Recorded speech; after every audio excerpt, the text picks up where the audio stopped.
The slap cracked through the diner like a gunshot. Every fork froze. Every coffee cup stopped mid-air. Every single person in that room held their breath, because they all just watched a grown man walk up to a quiet father eating breakfast with his little girl and slap him across the face like he was nothing. But here's what Rick Morgan didn't know. That man sitting there, that calm, still, quiet man with the faded tattoo on his forearm, hadn't flinched. Not even a little. And that should have told Rick everything. Drop a comment below and tell me what city you're watching from. I want to see how far this story travels. And if you're new here, hit that subscribe button and ring that bell. You do not want to miss what happens next.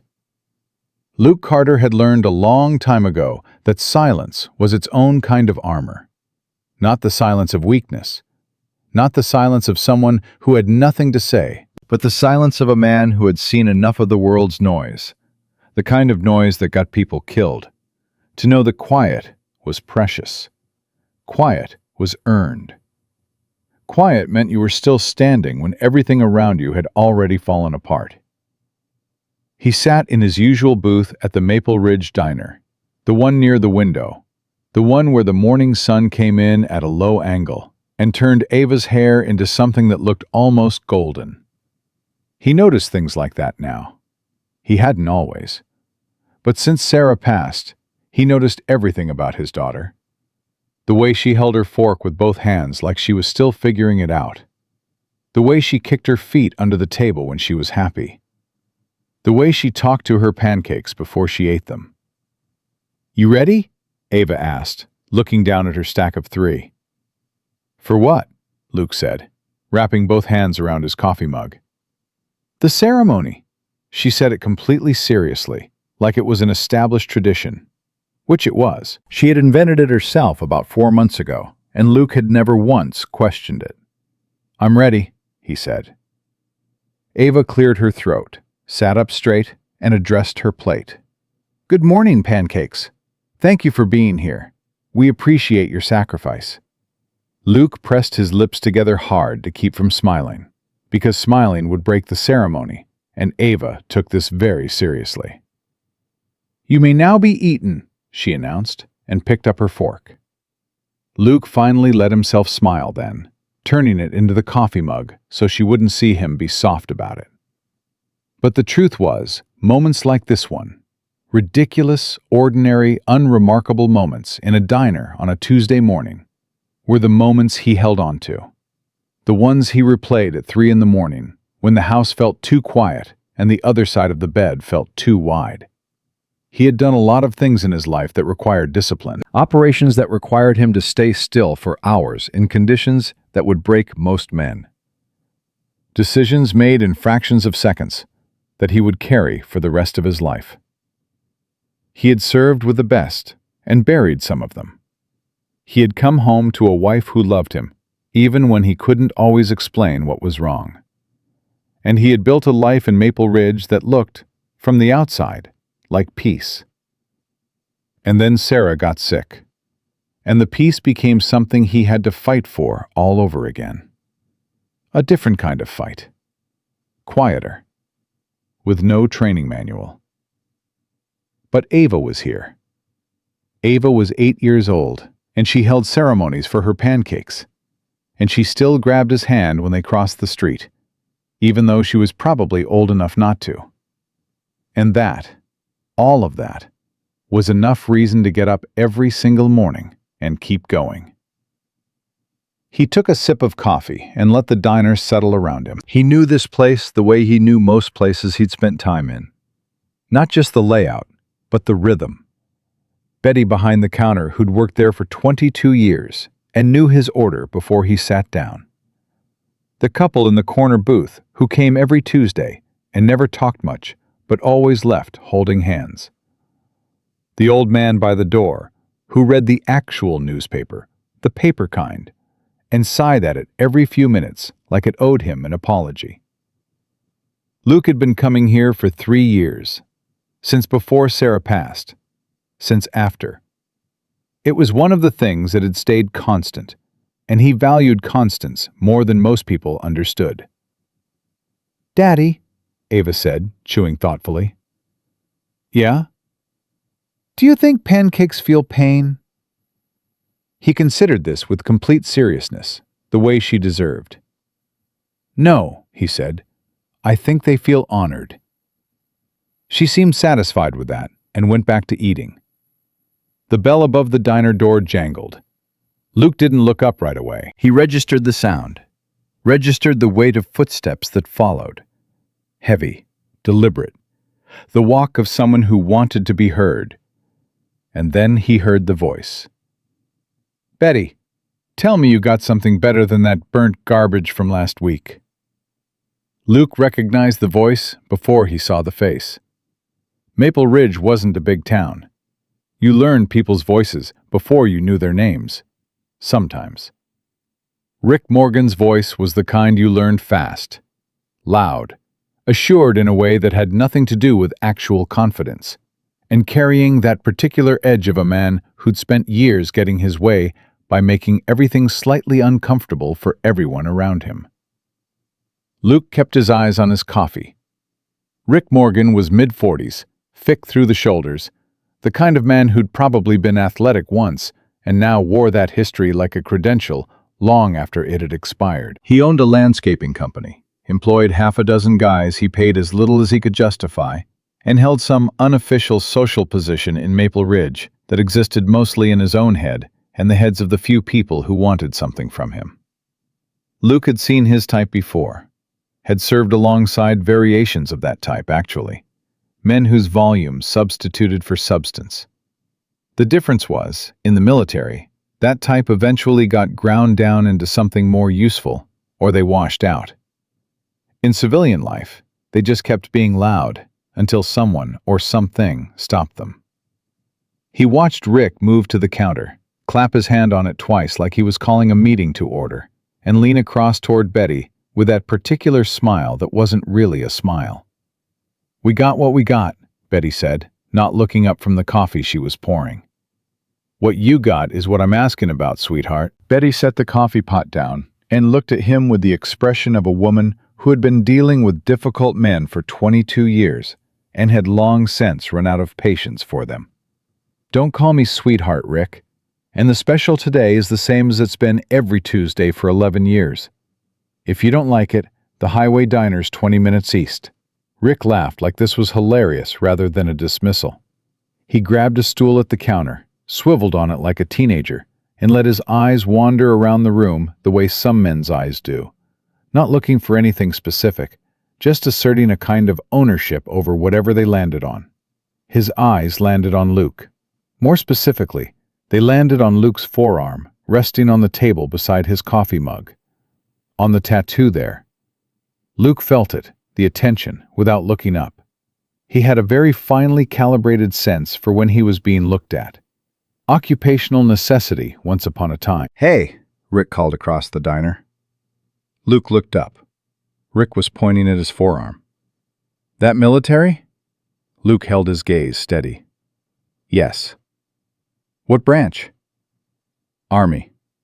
Rick made a sound. Not quite a laugh, not quite a scoff. Somewhere in between, and shook his head slowly, like Luke had told him something mildly disappointing. "Army," he said, with a particular kind of inflation on the word that made it sound like a punchline. Luke said nothing. "My buddy did Army," Rick continued, not addressing anyone in particular now, just talking to the room. "Said it was basically just a lot of waiting around and paperwork. No offense." He said the last two words in the tone of someone who meant every offense. "None taken," Luke said, and looked back down at his coffee. Ava was watching the exchange with the sharp, solemn attention of a child who understands more than adults give her credit for. She'd gone very still, the way she went still when something felt wrong, her fork hovering over her pancakes. "Daddy?" she said, quietly. "Eat your breakfast, Bug," he said, just as quietly. Then he caught her eye and held it for a second, and something passed between them. An understanding, a reassurance. and she went back to her plate. Rick had gotten his coffee and a plate of eggs and was eating at the counter, but he kept talking. Not to anyone directly, just talking. The way some men do when they need the room to be about them. "Place I used to go to in Harrisburg," he was saying to Betty or anyone who'd listen. "They had real home cooking, not this." He gestured vaguely at his plate. "Whatever this is." "Then go back to Harrisburg," Betty said flatly. More laughter from Rick. He was enjoying himself. He ate a few bites, drank his coffee, drummed his fingers on the counter. Then his eyes drifted back to Luke's table. "You actually do anything?" he called over. "In the Army? Or are you one of those guys that just did the training and then sat on a base somewhere?" The diner had gotten quieter. Not silent. The coffee machine was still hissing. The couple in the corner booth were still murmuring to each other. But quieter, in the way places get when people are paying close attention while pretending not to. Luke looked up again. He kept his voice even. "I served," he said. "That's enough." Sure. Rick nodded slowly, like he was granting something. "Just seems like guys who did anything real would be doing a little better than—" His eyes moved around the table, took in the worn jacket hung over the seat back, the practical, cheap coffee, the little girl with the syrup on her chin. He shrugged. This. The silence that followed was the loudest kind. Luke felt something shift in the room. He felt the couple in the corner go rigid. He felt Betty stop moving behind the counter. He felt Ava's foot stop kicking under the table. And he felt, somewhere very deep and very controlled inside himself, something else shift too. Something old and trained and patient that he had kept carefully locked down for years. He did not let it show. "Rick," Betty's voice came from behind the counter, sharp and warning. "That's enough." "What? I'm just making conversation." Rick held up both hands, the picture of innocence. "Yeah, and I'm telling you to make it somewhere else."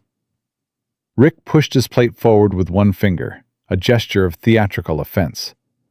"I'm a paying customer, Betty. I got rights." "You got a bill," she said, "and I'm happy to bring it." But Rick wasn't done. Something in him had locked onto Luke the way certain people lock onto a target when they've decided they need to make a point. Luke recognized it. He'd seen it before, in bars, in briefings, in foreign countries with no embassy nearby. That particular look of a man who's decided that backing down isn't an option, because he's already gone too far in his own head. Rick slid off the stool.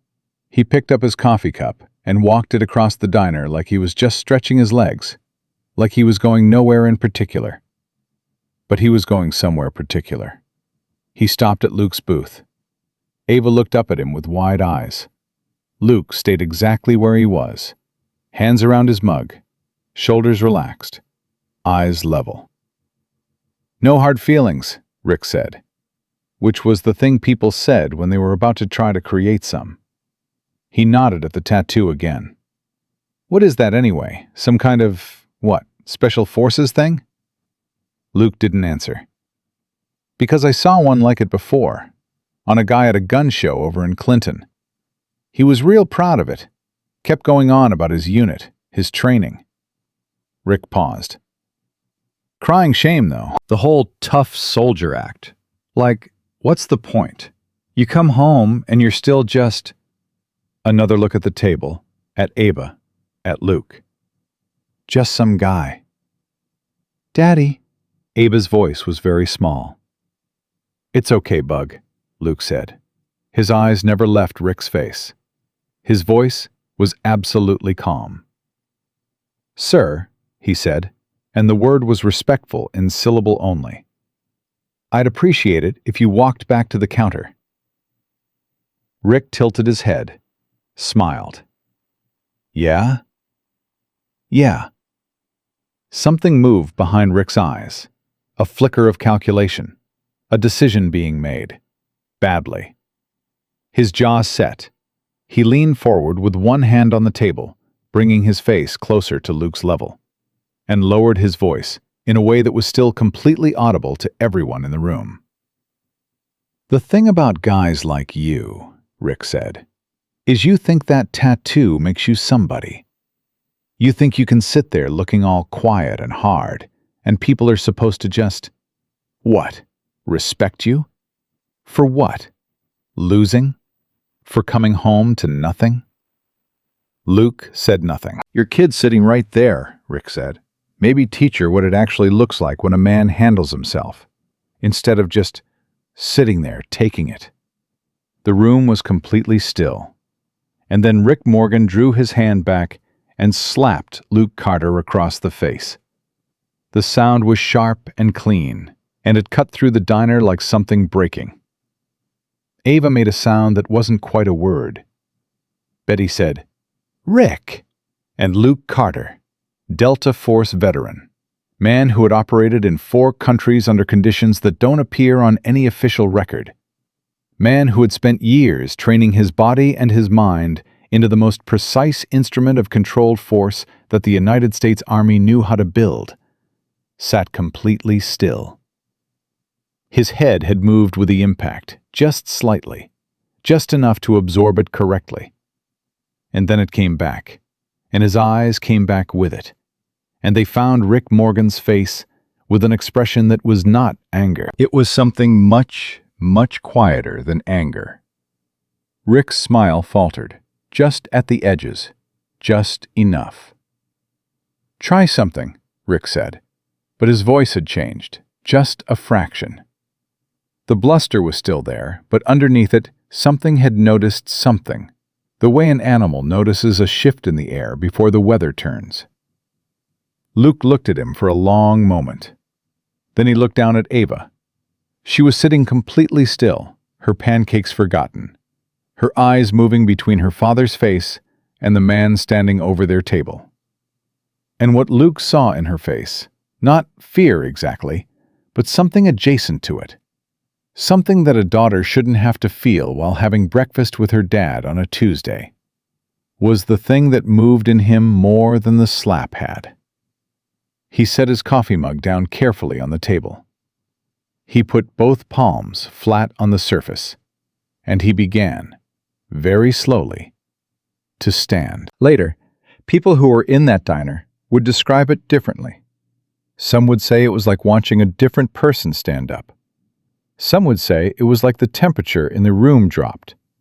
Some would say they couldn't explain it, only that something about the way Luke Carter rose from that seat made every single person in the room understand, on an instinctive level below language, that something fundamental had just changed. Rick held his ground, or he tried to. "Oh, what?" he said, and now the bravado was working hard. "Now you want to—" Luke's hand came up and caught Rick's wrist in the same motion. Rick had swung, and no one had quite seen when he decided to do it, or when Luke's hand had gotten there, only that Rick's fist was now stopped in midair, held at the wrist in Luke's grip, and Rick's face had gone from confrontation to confusion in less than a second. "Hey!" Luke's grip didn't tighten. It didn't have to. It just held, the way a vice holds, completely without effort. Rick tried to pull back. His arm didn't move. "Let go! Daddy!" Ava's voice was quiet, not frightened, something else. And Luke looked at her, really looked at her, the way he had learned to look at the things that mattered most when everything else was trying to demand his attention. She was looking at him with those eyes, Sarah's eyes, wide and clear and trusting, in a way that reached right through everything he'd ever been trained to do, or suppress, or compartmentalize, and found something underneath all of it that was just her father. He held Rick's wrist for one more beat. Then he released it.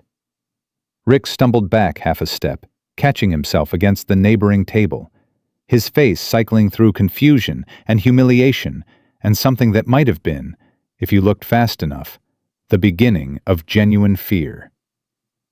Luke looked at him for a moment. Then he sat back down. He picked up his coffee mug. He took a sip. "Ava," he said, his voice entirely even. "Finish your breakfast."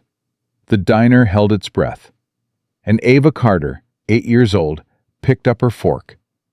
She looked at her pancakes, and in a voice so quiet that only her father and the people in the nearest booth could hear it, she said, "They're getting cold." "Yeah," Luke said, "they are." From the corner of his eye, he saw Rick Morgan standing there. The man who had walked in swinging his weight around like it was a natural law. Who had decided that a quiet man having breakfast with his little girl was the right target for whatever was rotting inside him that day. That man was standing very still, cradling his own wrist and trying to find somewhere to put his eyes that wasn't Luke's face. He couldn't find anywhere. Betty was already reaching for the phone behind the counter. Her eyes met Luke's briefly, and he gave the smallest shake of his head. Not yet. She paused, reading it, the way people who'd known each other long enough could have entire conversations in gestures. But the thing about Maple Ridge was that it was a small town, and small towns had long memories. And the sheriff's cruiser that was already turning into the diner's parking lot, not because anyone had called, but because Sheriff Dale Webb ate here every Tuesday morning, same as he had for 11 years, was about to bring its own particular kind of resolution to what had just happened in booth number 4. Luke Carter wrapped both hands around his coffee mug and looked at his daughter's face in the morning light. He had not used anything close to what he was capable of. He had not needed to. That was the point. That had always been the point. The tattoo on his forearm caught the sunlight for just a moment, a design that meant nothing to most people who saw it, that looked like any other piece of military ink to anyone who didn't know what to look for. But to the handful of people in the world who did know, the men and women who'd been trained by the same unit, who'd operated in the same shadows, who'd trusted each other with everything in the worst moments imaginable, it said something very specific. It said, "This man has already survived things you cannot imagine, and he chose not to." Rick Morgan, standing in the middle of the Maple Ridge Diner with a humiliation he hadn't seen coming and a wrist he'd be thinking about for a week, was just beginning to understand what that meant. And outside, the sheriff's car door opened. Sheriff Dale Webb had a particular way of walking into a room. Not fast, not slow. Measured, the way men who've spent 30 years reading situations walk. He'd come through the diner door the same way he always did. 2 taps of his boot on the mat outside, hat adjusted, eyes moving before the rest of him had fully committed to entering. It was a habit so old he didn't think about it anymore. Just the way Dale Webb arrived anywhere. He read the room in about 4 seconds. Rick Morgan standing in the middle of the floor, cradling his right wrist against his chest. Betty Caldwell behind the counter, with her hand still hovering near the phone, not touching it, but near it. Every other patron in the place either looking at their plates very deliberately or looking at Luke Carter's booth with the careful attention of people who'd just witnessed something and hadn't yet decided what to do with it. And Luke Carter, sitting in booth 4, both hands wrapped around his coffee mug, his daughter eating pancakes across from him like this was any other Tuesday. Dale had known Luke Carter for 3 years, known him the way you know a quiet man in a small town, through accumulated observations, through what other people said and didn't say, through the specific quality of the silences he kept. He knew Luke had served, didn't know the details, and Luke had never offered them, and Dale had been around long enough to understand that the details some men didn't share weren't omissions. They were weight. He looked at Rick first, then at Luke. Then he crossed the diner to the counter, pulled out his usual stool, and sat down. "Morning, Betty." Betty stared at him. "Dale?" "Coffee, please." She blinked, set the phone down, reached for the pot, poured his cup, and said in a voice pitched low enough that only he could hear it, You are not seriously going to sit down and have coffee right now. I'm going to sit down, have my coffee, and let the room breathe for 60 seconds, Dale said, just as quietly. Because whatever just happened here, it's already done, nobody's bleeding, and sometimes the best thing a badge can do is not be the first thing in the room. He picked up his cup. Then I'm going to handle it. Betty looked at him for a long moment. Then she shook her head slowly and went back to the counter. The 60 seconds was probably closer to 30. Dale drank his coffee, let the room resettle, watched the body language shift as people registered that law enforcement was present, and the immediate tension of uncertainty had been replaced by a different kind of tension, the kind that comes with authority in the room. Then he stood up, picked up his cup, and walked over to Rick Morgan. "Rick," he said. Rick's head came up fast, and Dale could see it immediately. The flush in his face, the way his jaw was working, the fact that he was holding his wrist in a way that suggested it wasn't physically injured so much as it was a prop now, something to organize the humiliation around. Rick Morgan was the kind of man who needed a grievance to hold on to when things went wrong. "Sheriff," Rick straightened, "I want to file a complaint. This man—" "In a minute," Dale said. He looked over at Luke's booth. "Luke, you all right?" Luke looked up. Something moved briefly across his face. Appreciation, maybe, or recognition of what Dale was doing by asking him first. "We're fine," he said. "Thank you." "Ava." Dale tipped his head toward the little girl. Ava looked up from her pancakes with the solemn gravity she brought to most things. "Good morning, Sheriff Webb." "Good morning, sweetheart." He looked back at Rick. "Walk with me." "I don't want to walk with you. I want to—" "Rick." The single word, delivered at the same conversational volume as everything else, was enough. Dale had 30 years of practice making single words land correctly. "Walk with me." Rick's mouth closed. He walked. Dale led him to a space near the door, far enough from the other tables to have a semi-private conversation. Close enough that nothing would happen without witnesses. Old habit. "Tell me," Dale said. Rick told him. The version Rick told was, predictably, a version in which Rick had merely been making conversation, had perhaps said some things that could be taken wrong, had not meant anything by them, and had then been physically assaulted without provocation when Luke had grabbed his wrist in a manner that could have broken it. Dale listened to all of it without interruption. Another old habit. When Rick was done, Dale said, "And the slap?" Rick's jaw tightened. The slap, Rick." A pause. "He was being disrespectful." "To you?" "To veterans in general. He was making us all look—" "He was sitting there having breakfast with his daughter," Dale said. "That's what I'm hearing from everyone else in this room. He was sitting there, and you walked over and put your hands on him. He grabbed my— after you hit him." Dale let that sit. In front of his 8-year-old daughter. Rick didn't answer that. "Here's what I know about Luke Carter," Dale said, and his voice shifted into something even quieter, something that required Rick to lean forward slightly to hear. "In 3 years, I have never had a complaint about that man. Not one. He works, he raises his daughter, he comes in here on Tuesday mornings, and he's decent to people. That's his whole life, as far as this town sees it." He paused. "You want to tell me what you were trying to prove?" "I wasn't trying to prove, because from where I'm sitting," Dale continued, like Rick hadn't spoken, "it looks like you walked into this diner, picked the quietest man in it, and decided to push him until something happened. And I want you to think very carefully about the fact that what happened, what actually happened, is that you swung at him, and he stopped it with one hand, and he let you go, and he sat back down." He picked up his coffee cup from where he'd set it on the edge of the nearest table. What does that tell you, Rick?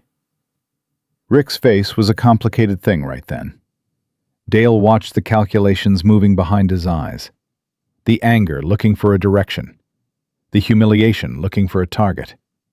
And underneath all of it, something Dale had seen in men who'd gotten themselves into situations they didn't fully understand. The beginning of a recalibration. "He should have just talked to me like a man," Rick muttered. "He told you to go back to the counter," Betty called from behind the counter. She was making no attempt to pretend she wasn't listening. Twice. The whole place heard it. Rick shot a look in her direction. "She's not wrong," the old man with the newspaper said from his table by the door, without looking up. Dale watched Rick's face move through something that might, in a better man, have been the beginning of embarrassment. But Rick Morgan wasn't quite there yet. He was still too far inside his own version of the morning. "I want to press charges," Rick said. "Assault." He grabbed my— "You want to press charges against Luke Carter," Dale said. "Yes. For stopping a punch after you'd already slapped him.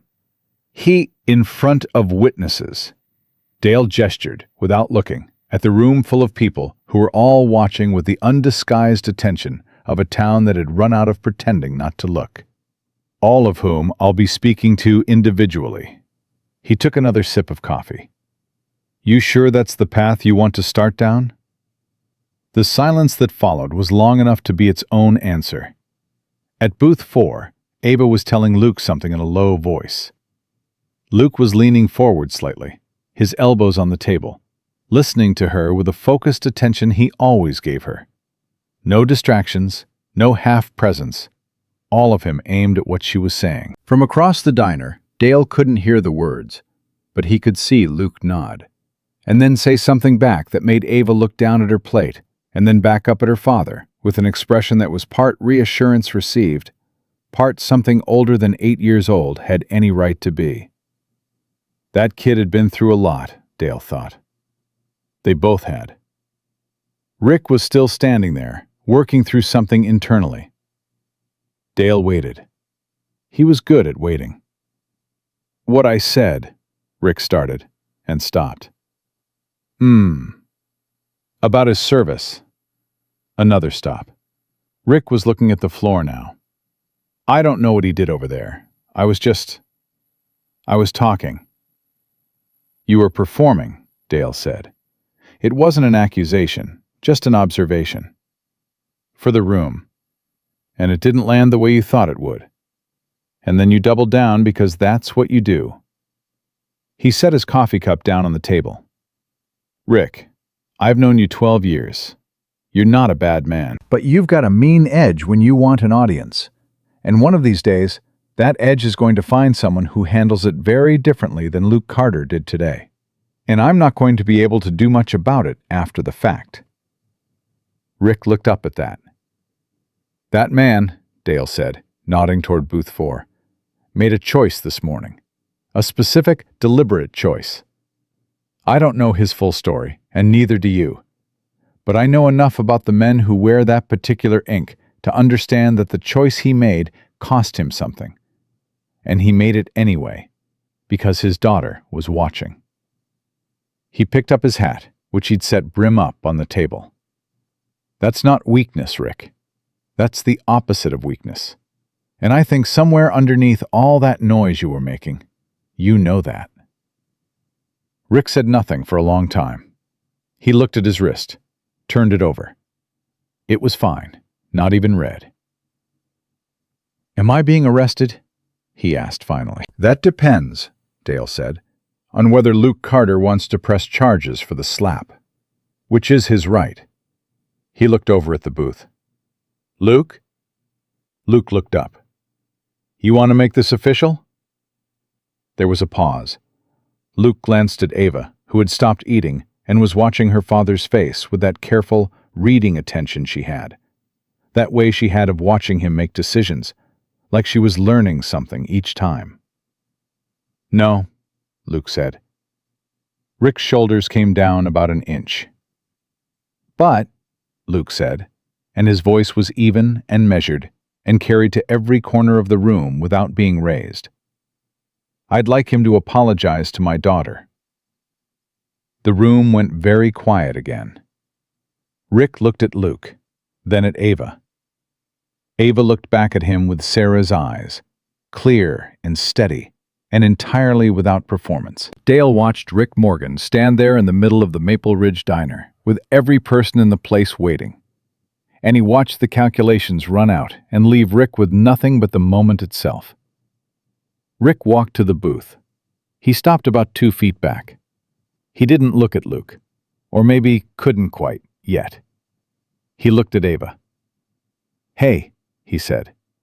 His voice had lost most of its volume.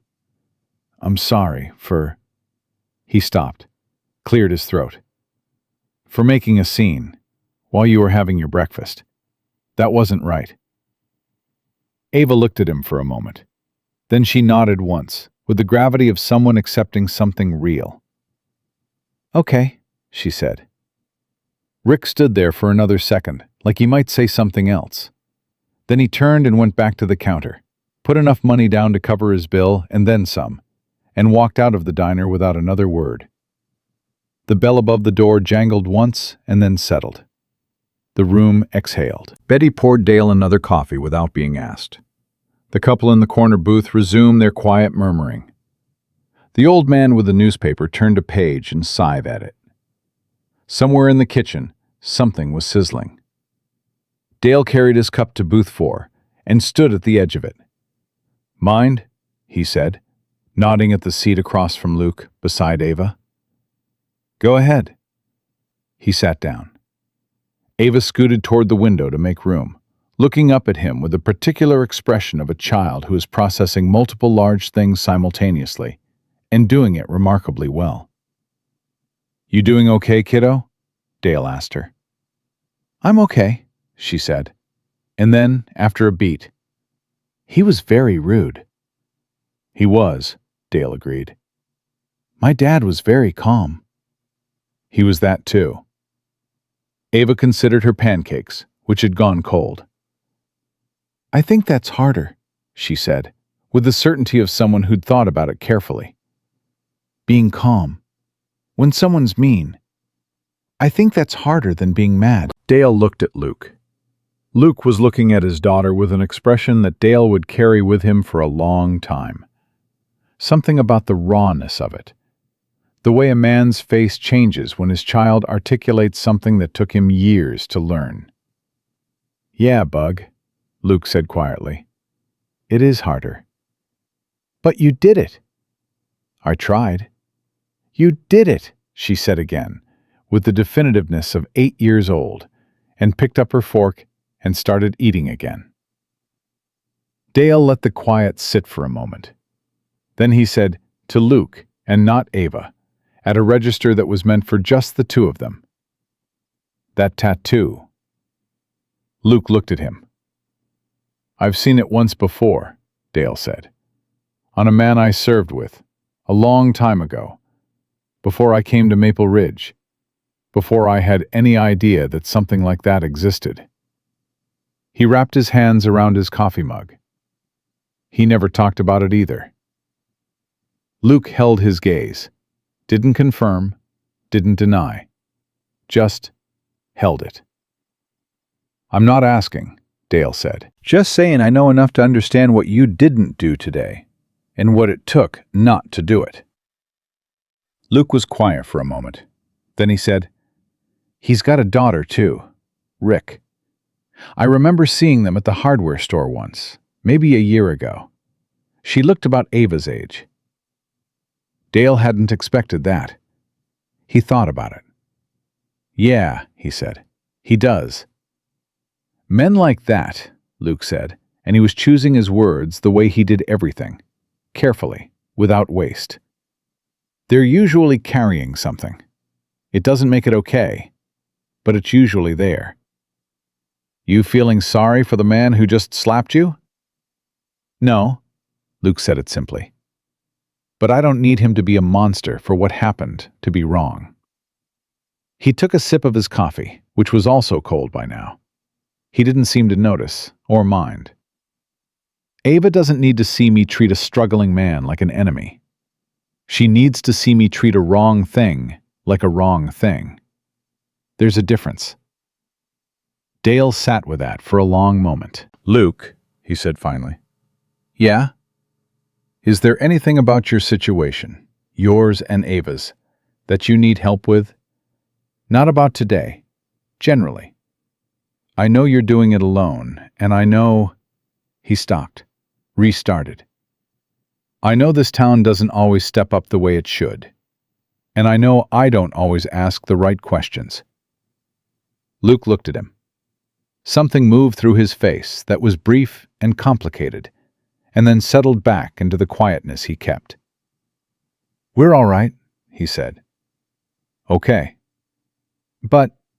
Luke stopped, started again. Thank you for asking.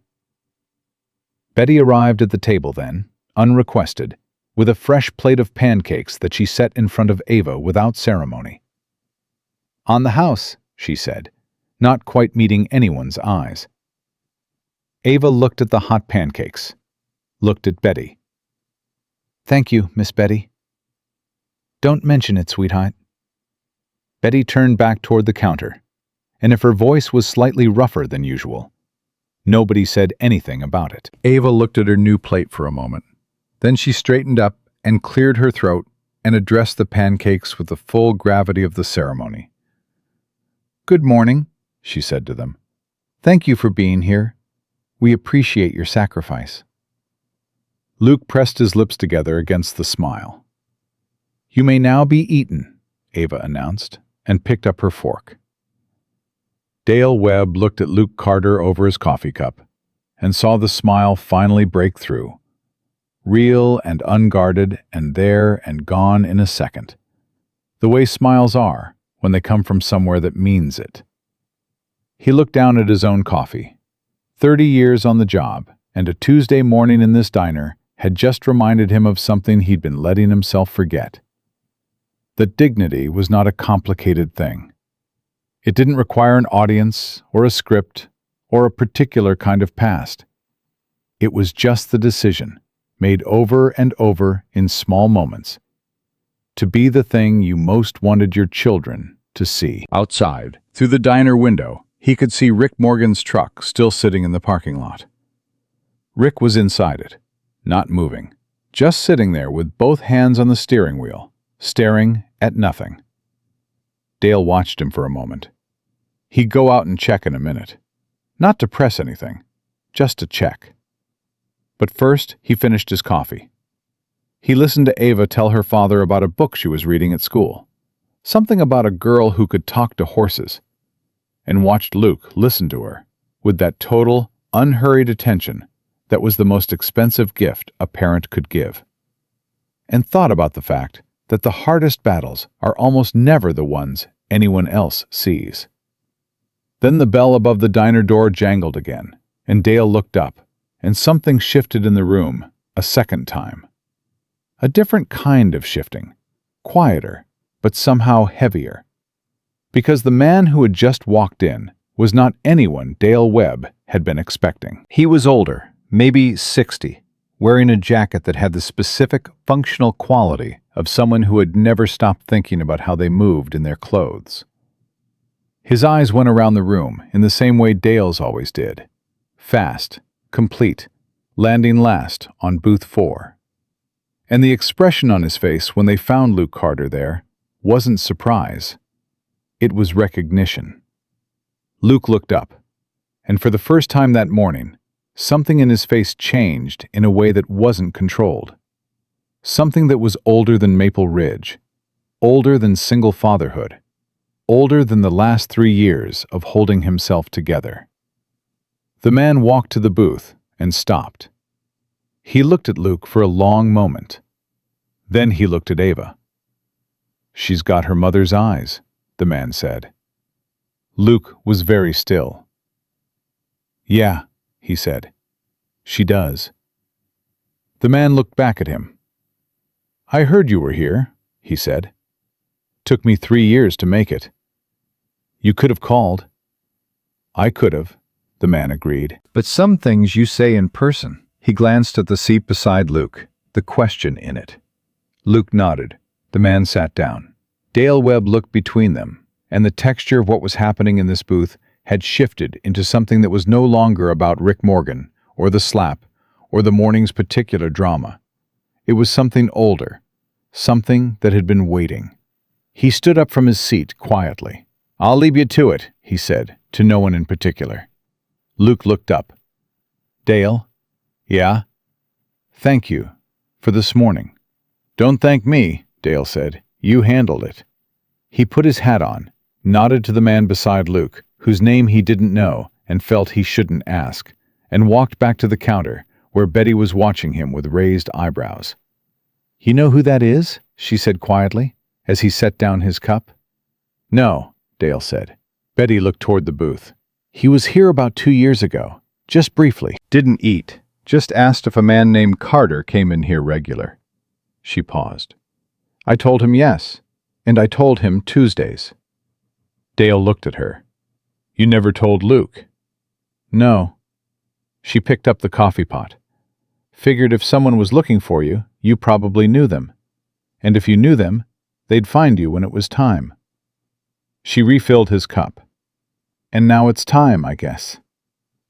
Dale Webb looked back at booth 4, where Luke Carter and the man from somewhere in his past, and the little girl with her mother's eyes, were sitting together in the morning light, and Ava was looking at the stranger with her solemn, measuring attention. And the stranger was looking back at her, with an expression that had something in it that wasn't quite sorrow, and wasn't quite relief, but lived in the space between those two things. Whatever had walked through that door just now, it wasn't nothing, and it wasn't finished.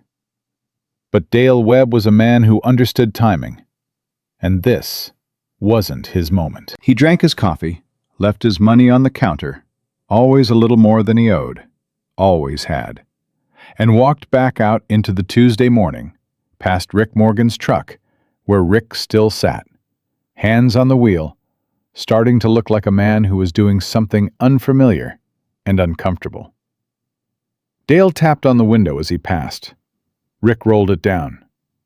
"Go home, Rick," Dale said, "and maybe call your daughter tonight. Take her somewhere she likes." Rick stared at him. "Just a suggestion," Dale said, and kept walking. Behind him, through the diner window, in booth 4, Luke Carter said something to the man beside him that made the man's jaw tighten and then release, the way jaws do when something lands that has been waiting a long time to land. And Ava, who had finished her second pancake and was beginning on her third, paused and looked at her father's face, and then at the stranger's face, and then back at her father. And something in her expression said she understood more than she was supposed to, and was going to let the adults have it anyway. That was the thing about children who'd been through hard things, Dale thought, walking to his cruiser in the morning sun. They learned to hold space the way adults forgot how to. He got in the car and sat for a moment before starting it. He thought about what Ava had said, that being calm when someone was mean was harder than being mad. He'd been in law enforcement for 30 years. He'd carried a badge and a gun and the full authority of the state, and he'd still sometimes gotten it wrong. Still sometimes let his voice go sharp when it should have stayed even. Still sometimes made it about winning when it should have been about resolving. An 8-year-old girl eating pancakes in a diner had articulated it more cleanly than 30 years had given him. He started the car. In booth 4, something was beginning. He didn't know what it was yet, but he had the particular sensation he'd learned to trust in 3 decades. The feeling that the surface story and the real story had just stopped being the same thing. The man with the old jacket had said he'd heard Luke was in Maple Ridge. Had taken 3 years to make it. Some things you say in person. That was not a casual visit. That was something that had been building since before this morning. Since before Rick Morgan walked into the diner.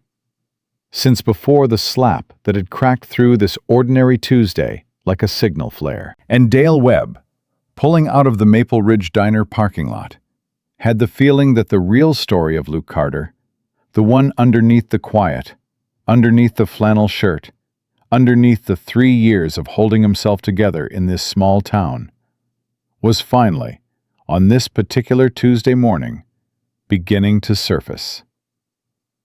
His name was Frank Donovan, and Luke had not seen him in 4 years. That wasn't entirely accurate. He had seen Frank once, across a parking lot in Roanoke, about 8 months after Sarah's funeral. And Luke had done the thing he wasn't proud of, which was turn and walk in the other direction before Frank had seen him. Or before Luke had to find out if Frank had seen him. He'd told himself it wasn't the right time. That was true enough to use as a reason, even if it wasn't the whole truth. The whole truth was that Frank Donovan represented a version of Luke's life that Luke had very deliberately put behind a door and not opened since coming to Maple Ridge. Not because he was ashamed of it, but because that version and this version, the one that showed up at a diner on Tuesday mornings with a little girl and a coffee order that Betty had memorized, couldn't fully exist in the same room without one of them pulling at the other. And he had Ava to think about. He always had Ava to think about. Frank sat beside him now, both hands flat on the table, and looked at the wood grain the way people look at things when they're organizing what they want to say. He was 62, though he looked somewhere between 50 and the end of time, the way certain men did when they'd spent their lives in conditions that aged some things and preserved others. His hands were still steady. Luke noticed that first, the way he always noticed hands. "You look tired," Frank said. "I am tired," Luke said. "Not bad tired, just—" Frank tilted his head slightly, like someone who's been carrying something a long way. "Yeah." Luke wrapped his hands around his coffee mug, which Betty had refreshed without being asked. He hadn't told her to. She'd just done it. And now she was staying very deliberately at the far end of the counter, which was its own kind of kindness. That's about right. Ava had been watching Frank with the careful, unhurried attention she gave to anything she hadn't categorized yet. She'd finished her third pancake and was sitting with her hands in her lap, which meant she was in full observation mode. Luke could feel it without looking at her. "Ava," he said. "I know," she said. "Grown-up talk." "I'll explain later." "You always say that." "And I always do." She considered this, found it accurate, and slid out of the booth. "I'm going to say hi to Betty," she announced, and walked to the counter with the purposeful air of someone who had decided to give adults their space and wanted credit for it. Frank watched her go. His expression did the thing Luke had noticed when Frank first walked in. That movement between something and something else, landing in a place that didn't quite have a name. "She's a good kid," Frank said. "She's the best person I know," Luke said. Simple. True. Frank looked at him then, directly. "I know about Sarah." "I figured." "I'm sorry, Luke. I should have reached out sooner. I don't have an excuse that covers it." "Frank." "I'm serious. The way things ended, the way you left, and then to hear about Sarah on top of that. I should have picked up the phone and I didn't, and I'm not going to dress that up."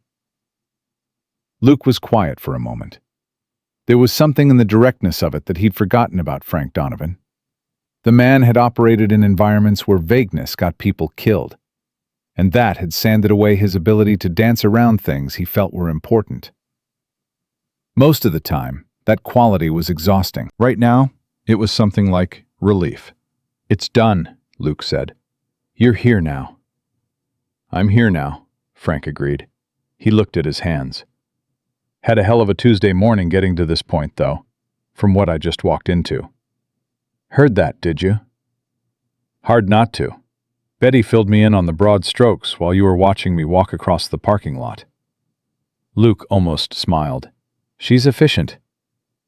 "She said some man put his hands on you, Frank's voice didn't change register, but something tightened underneath it. And that you stopped it clean and sat back down. Rick Morgan, Luke said. He's having a hard time. He handles it badly. Frank looked at him for a long moment. Most people, he said, after what you've been through in the last few years, would have handled Rick Morgan very differently.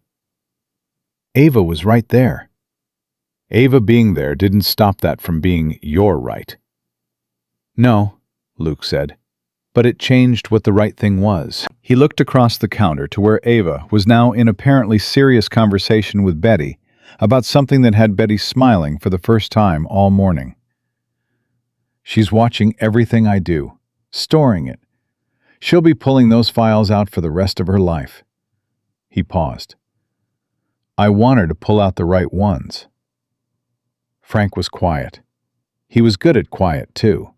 A different quality of quiet than Luke's. More active, like something was always running behind it. You always thought about things the long way around, he said finally.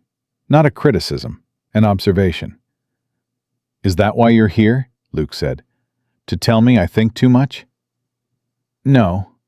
Frank shifted in the seat. He reached into the inside pocket of his jacket and pulled out an envelope, which he set on the table between them, not sliding it toward Luke, just setting it there. I'm here because of this. Luke looked at the envelope. Standard white. No markings on the outside except Luke's name, written in handwriting he knew. He knew it the way you know the handwriting of someone you've spent years close to. Not consciously memorized, just absorbed. He looked at Frank. Where did you get this? Ortega, Frank said. The name landed in the booth like a stone in still water.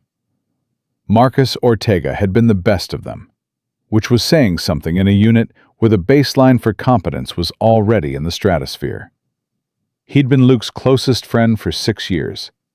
The kind of friendship that forms in conditions where you've seen each other at the absolute limit of what a human being can withstand, and know exactly what the other person is made of on the other side of it. They'd served together in places that didn't exist officially, and done things that would never have official records.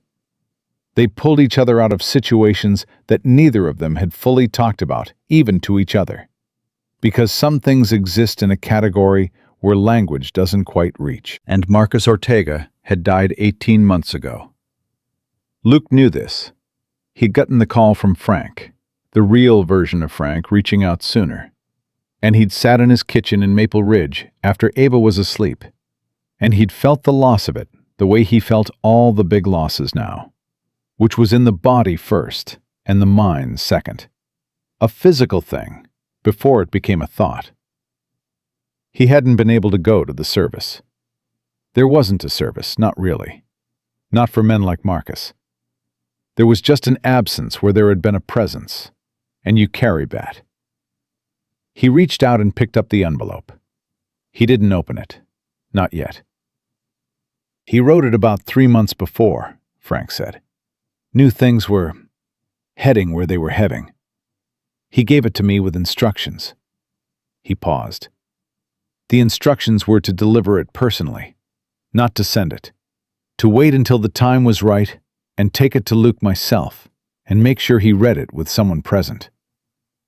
Frank looked at him. I waited 1.5 years. I don't know if that was the right amount of time, but I needed to make sure you were somewhere stable before I brought this into it. And Rick Morgan this morning convinced you I was stable, Luke said, with a tone that wasn't quite dry and wasn't quite not. Actually, yes, Frank said, entirely seriously. I was watching from the parking lot. I needed to see how you were. Really how you were. Not the version you'd give me if you knew I was looking. He paused. The way you handled that man, Luke. The way you handled it with her right there. That told me what I needed to know. Luke looked at him. You've been watching me since you got to Maple Ridge? I've been watching you for about 40 minutes. And you could have walked in earlier. I could have. But you wanted to see. Marcus told me, Frank said, that when I brought you this, I needed to be sure you were still you. His words. He said, Frank stopped, cleared his throat. He said there was a version of you that Maple Ridge might get that wasn't the real version. That grief does things. That he'd seen it happen to men who could handle anything except the ordinary. He looked at the envelope. He said if I showed up and you were just surviving, not living, just white-knuckling through it, to wait longer. But if I showed up and you were still leading with the good part, his words, the good part, then it was time. Luke sat with that for a long moment.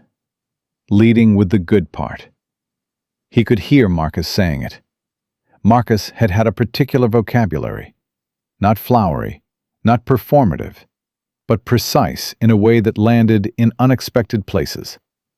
He'd used that phrase once, after a particularly bad stretch, about what separated the men who came out of the work whole from the ones who didn't. It wasn't about damage. It wasn't about what you'd been through. It was about what you led with going forward. Whether you led with the wound or the strength. Luke looked across the counter. Ava was explaining something to Betty using her hands, her whole face animated, and Betty was watching her with the expression of someone who couldn't quite believe how much personality fit in such a small person. He looked back at the envelope. He opened it.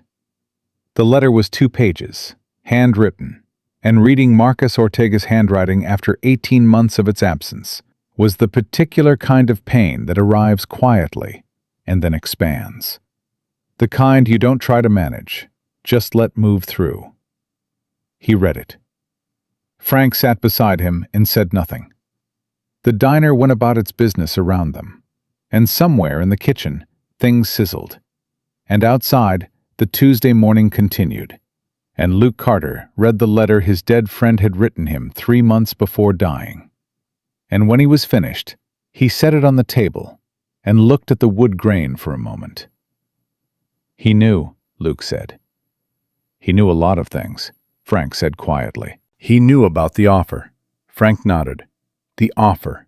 Luke had been carrying it for 8 months, like a stone in his pocket, there for every step, weight redistributed around it, but never absent. It had come through channels he'd thought were closed. Someone had reached out, through enough layers that the call had arrived looking like nothing significant. Just a former colleague checking in. But underneath the social surface of it was a question that had taken 3 conversations to arrive at. And the question was, would he come back? Not active service. He was past the window for that, and he knew it, and they knew it. But something adjacent, training, consulting, institutional knowledge applied in ways that kept his name off documents and his face out of rooms, but his expertise working in the direction of outcomes that mattered. Valuable work. Work that meant something, in the specific way that the work had always meant something to him in the years before Sarah got sick and gravity shifted. He'd said he needed time to think about it. That had been 8 months ago, and he was still thinking, which was its own kind of answer, except that Ava had started 3rd grade and needed someone at pickup every day, and the mortgage on the house in Maple Ridge needed paying. And sometimes he woke up at 3 in the morning, not with nightmares, but with the particular specific ache of someone who is very good at something that they are no longer doing. "What does he say?" Luke asked. "About the offer." "Read the 2nd page again," Frank said. "The part at the bottom." Luke looked back at the letter, found the paragraph. Marcus had written, "I know you. I know the part of you that wants to say yes, and I know the part that says the work is done. Both of those parts are right. That's the problem with being a whole person. You have competing truths. But here's what I know that you might not see from where you're standing. The work being different doesn't mean the work being over.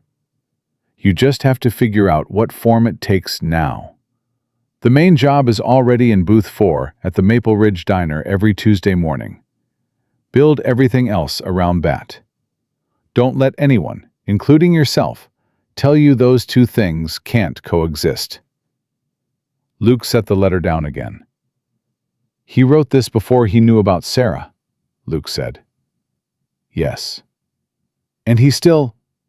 He stopped, started again. He still talked about Ava like she was the center of it. She was always the center of it to him, Frank said. You know that. He talked about her every time your name came up. Called her the mission. Frank's voice was steady but careful, the way voices get when they're moving through something painful that matters too much to let get imprecise. He said you were the kind of man who did everything right on the job and worried he was getting the most important one wrong. He said that was your blind spot. That I'm getting it wrong with Ava. That you might be so afraid of getting it wrong that you're not giving yourself credit for how right you're already doing it. Frank turned in the seat to look at him directly. Luke, I was standing in that parking lot this morning. I watched you get hit. I watched you stop it with one hand. And then I watched you let it go and sit back down and help your daughter finish her breakfast. He paused. Marcus was right. You're still leading with the good part. Luke looked at him. He could feel the back of his throat doing something he was going to decline to acknowledge. Frank. I know, Frank said. I know. I'm not here to push you one way or the other. The offer's not why I came. I came because Marcus asked me to, and because... He stopped. Something moved across his face. Something that Frank Donovan didn't often let move across his face. Because you and Marcus were the best two men I ever served with, and one of you is gone. And I let too much time pass before coming to find the other one. And I'm too old to keep pretending that was okay. The silence between them, then, was the kind that happens between people who have trusted each other with things that can't be undone. And it is not an uncomfortable silence. It is the silence of shared weight, correctly held. After a moment, Ava came back to the booth. She looked at the two of them, at the letter on the table, at her father's face. She was 8 years old, and she saw things. Are you sad? She asked Luke. A little, he said honestly. Because of the letter? Because of who wrote it. She looked at Frank. Was he your friend? He was our friend, Frank said. Mine and your dad's. Did he die? A small pause. Yes, Frank said. He did. Ava processed this with a particular solemnity she brought to important information. I'm sorry, she said to Frank. Then she slid back into the booth beside Luke, close enough that her shoulder was against his arm, and she didn't say anything else, just sat there, present and warm, and 8 years old. Luke put his arm around her. He felt her lean into it, the way she'd been leaning into him since she was small enough to carry. The same trust in the same direction. Frank watched this. He looked away after a moment, toward the window, giving them the privacy of not being observed. It was Ava who spoke first. Daddy, she said, still leaning against him. The man who wrote that letter, was he good? Luke looked down at her. Yeah, Bug. He was one of the best. Did he know about me? He knew everything about you. She thought about this. What did he know? That you hold ceremonies for your pancakes, Luke said. That you read too fast and skip endings. That you got your mom's eyes, and her laugh, and her ability to see things that other people miss. He paused. He said once that you were the best thing I'd ever done. Ava was quiet for a moment. Then she said, very carefully, like she was testing the weight of it before committing. Was he right? Not even a question, Luke said. She nodded once, satisfied. Then she looked up at Frank with those eyes, the ones that had just now done something unrepairable to Frank Donovan's careful composure. What was his name? She asked. Marcus, Frank said, and his voice came out slightly rougher than he'd put it in. Marcus, she repeated. The way she said it was complete, like she was filing it somewhere permanent. "I'm going to remember that." Frank looked at her for a long moment. "Good," he said. "You should." Betty arrived at the table without fanfare, the way she arrived everywhere, and set down a fresh cup for Frank that he hadn't ordered. She looked at the three of them in the booth with an expression that was somewhere between maternal and professional, and said, to no one specifically, "You need anything else, just holler," and went back to the counter. Frank wrapped his hands around the cup.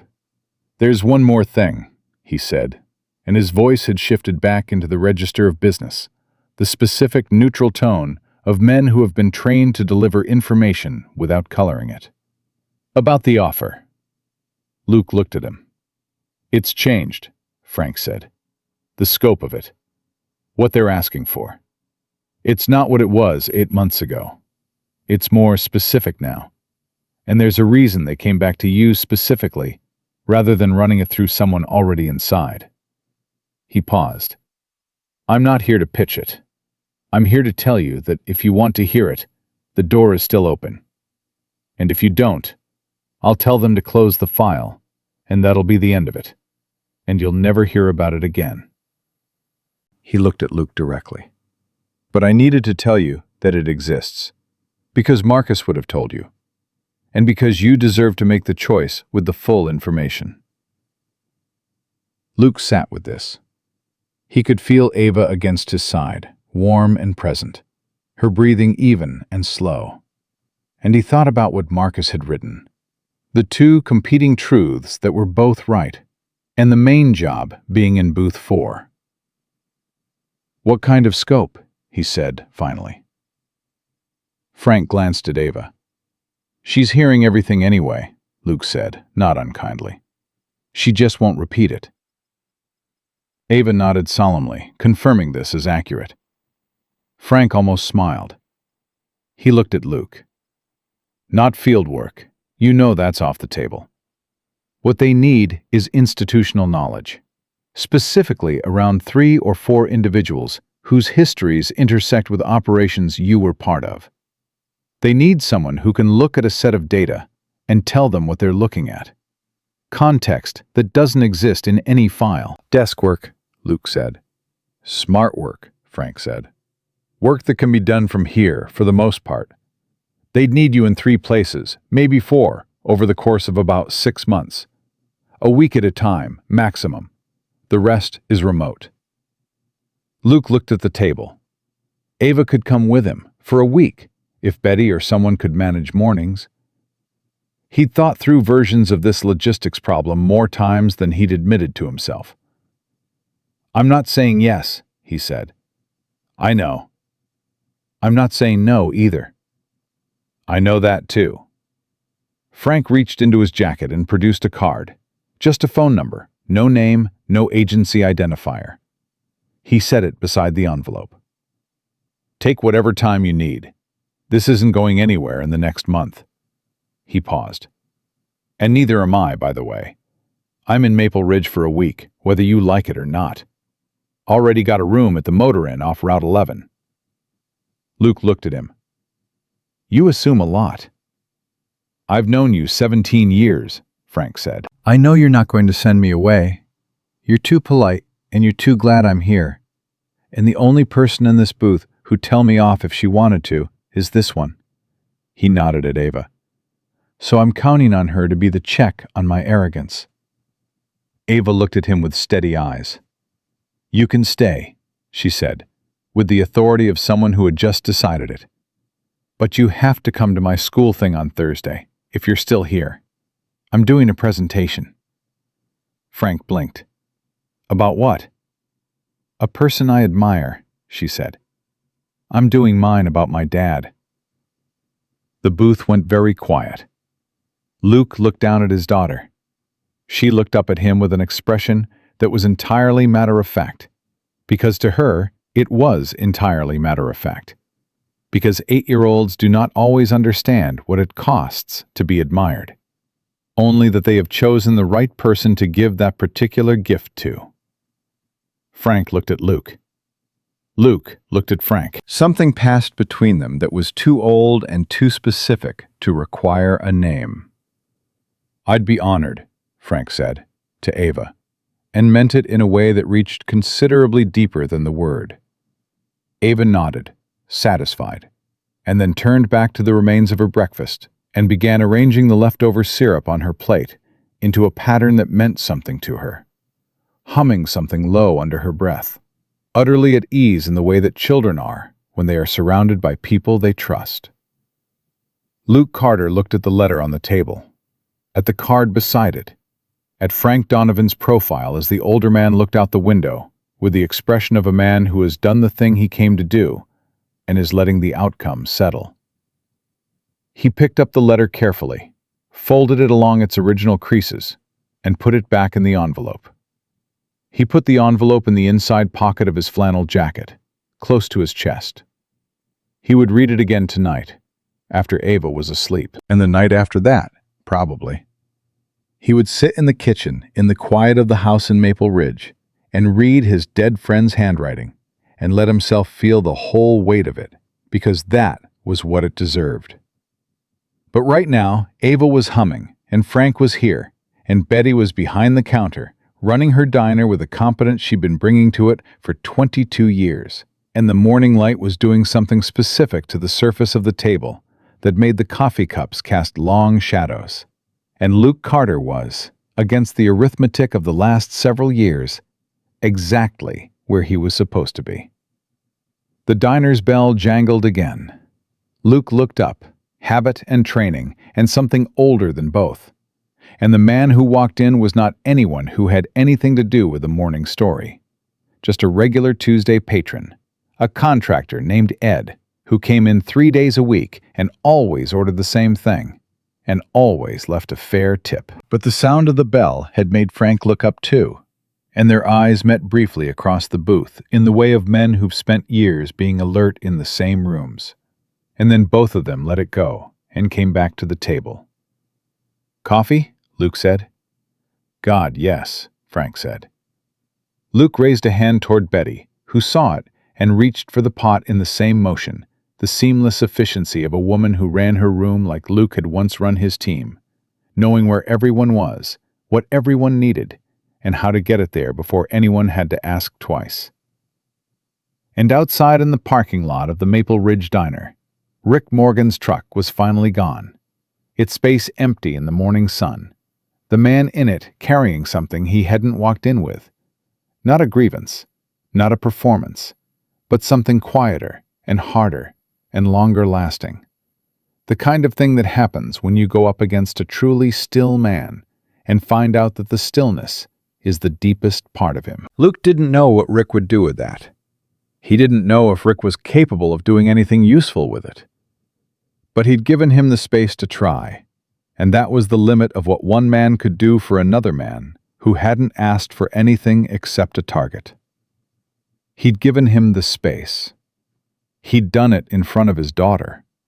And somewhere in the afternoon of that Tuesday, when Rick Morgan pulled into his own driveway and sat for a while before going inside, and eventually picked up his phone and called his daughter and asked if she wanted to get something to eat, some version of that morning's restraint would land somewhere it could grow.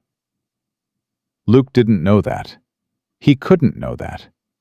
But some things happen at the right distance to be real, without being visible.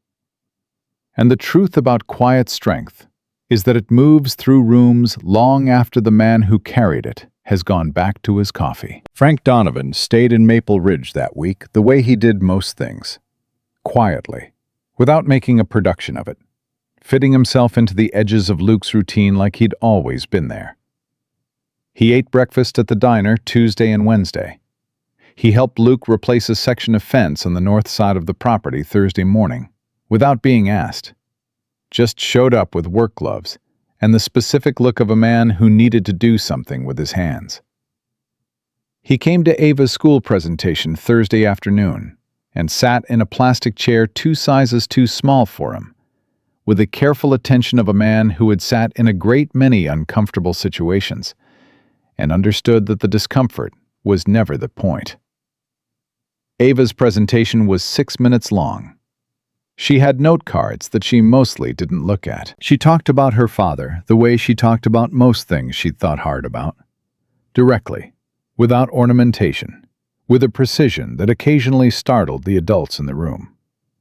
She said, "My dad is the quietest, strong person I know. Most strong people are loud about it. My dad isn't. He just is it. And the thing I admire most about him is that he knows the difference between strength and cruelty, and he never uses one when it should be the other."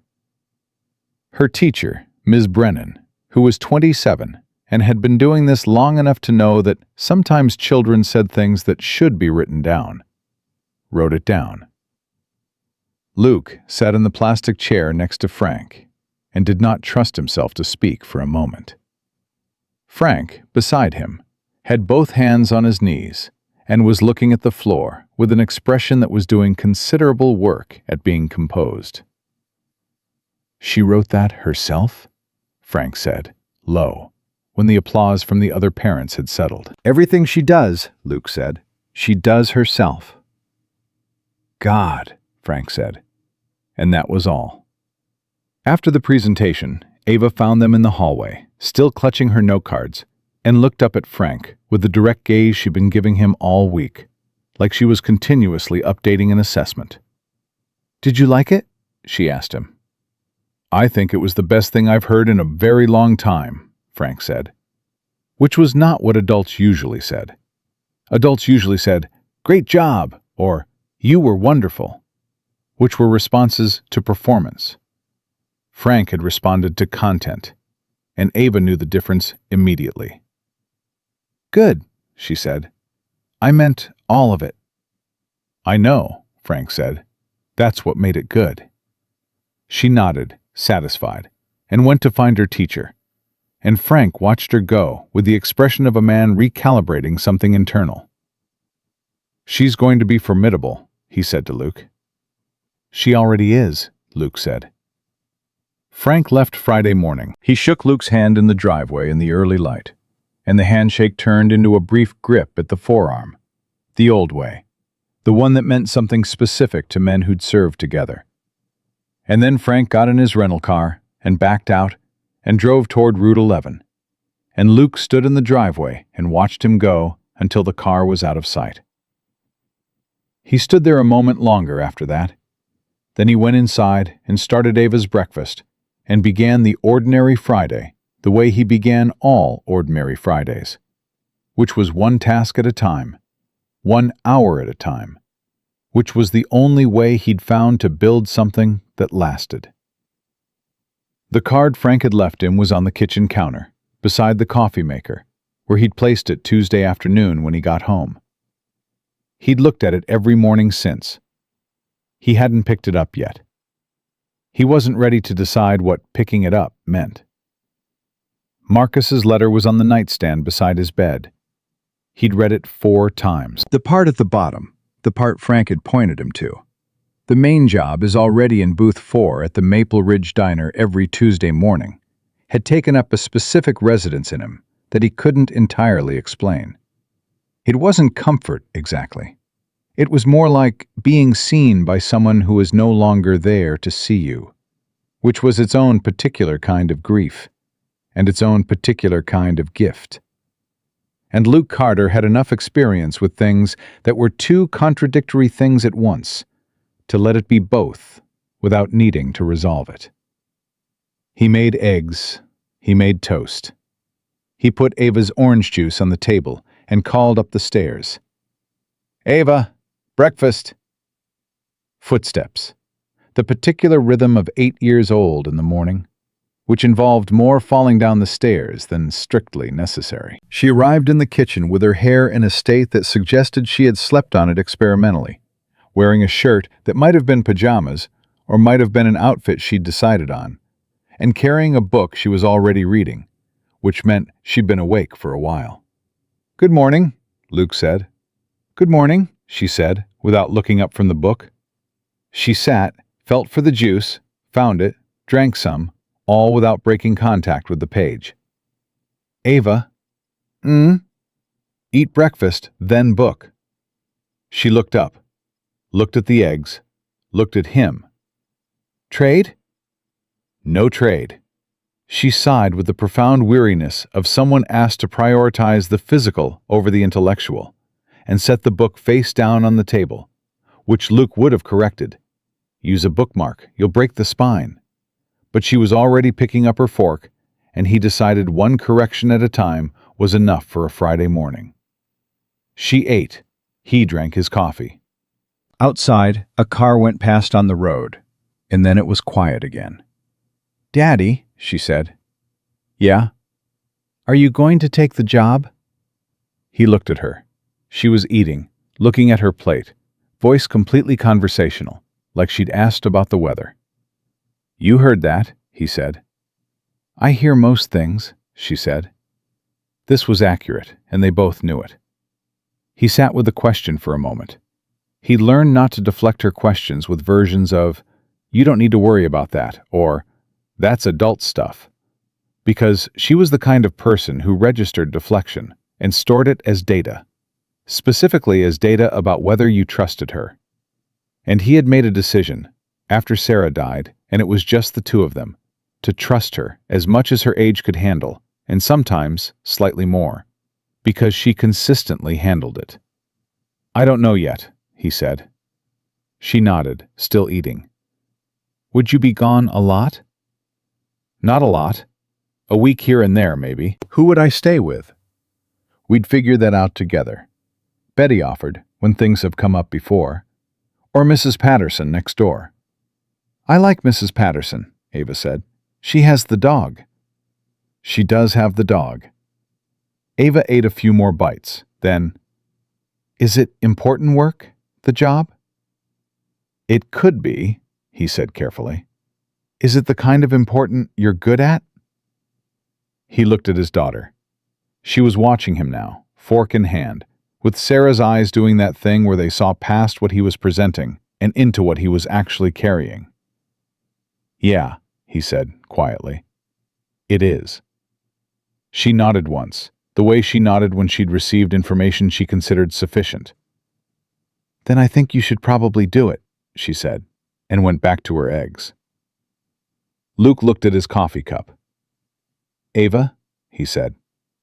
"You know that no matter what I do, you're—" He stopped.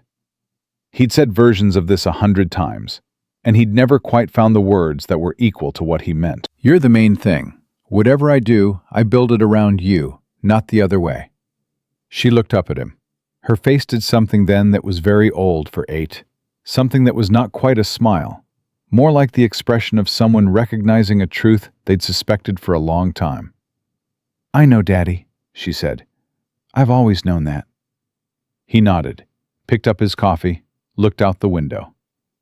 The card on the counter caught the morning light. He didn't pick it up that morning, but he stopped looking away from it. The call came 2 weeks later, and it did not come through the card. It came through Luke's phone at 6:40 in the morning, from a number he didn't recognize, and normally he'd have let it go to voicemail, because 6:40 was Ava's morning routine, and he didn't fragment that for unknown callers. But something, the specific quality of the unknown, or some older instinct that didn't need to explain itself, made him pick up. "Carter." Not a question. The voice on the other end was a woman's, professional, with the specific neutral flatness of someone trained to convey information without inflection. He'd heard that voice before, in different registers, in different buildings. "Speaking," he said. "This is a courtesy call. Not the offer. That's still open, and still Frank's territory. This is something different." A pause. "Are you somewhere you can talk?" Luke looked at the kitchen. Ava was upstairs. He could hear her moving around. "Give me 2 minutes," he said, and stepped out the back door onto the porch.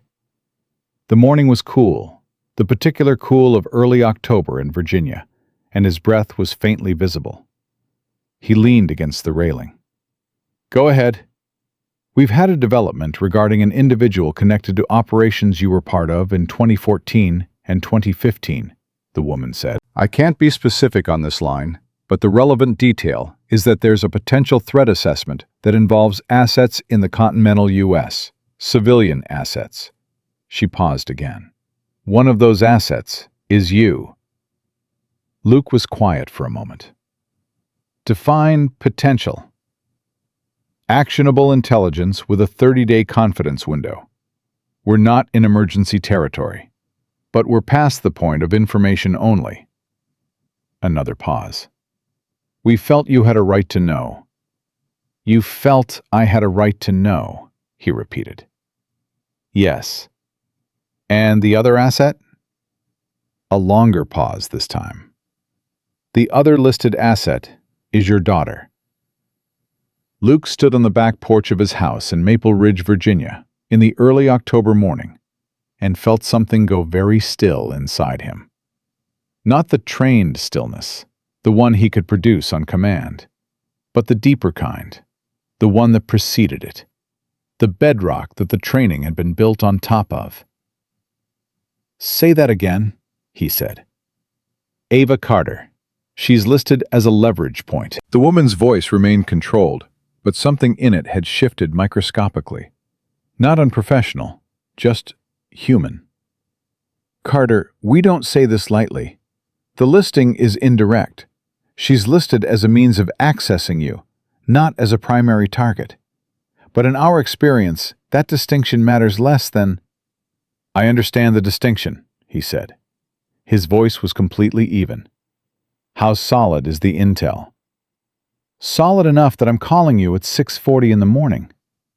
He looked out at the yard, the fence he and Frank had replaced, the oak tree Ava had decided was her tree and occasionally left drawings at the base of, for reasons she considered private.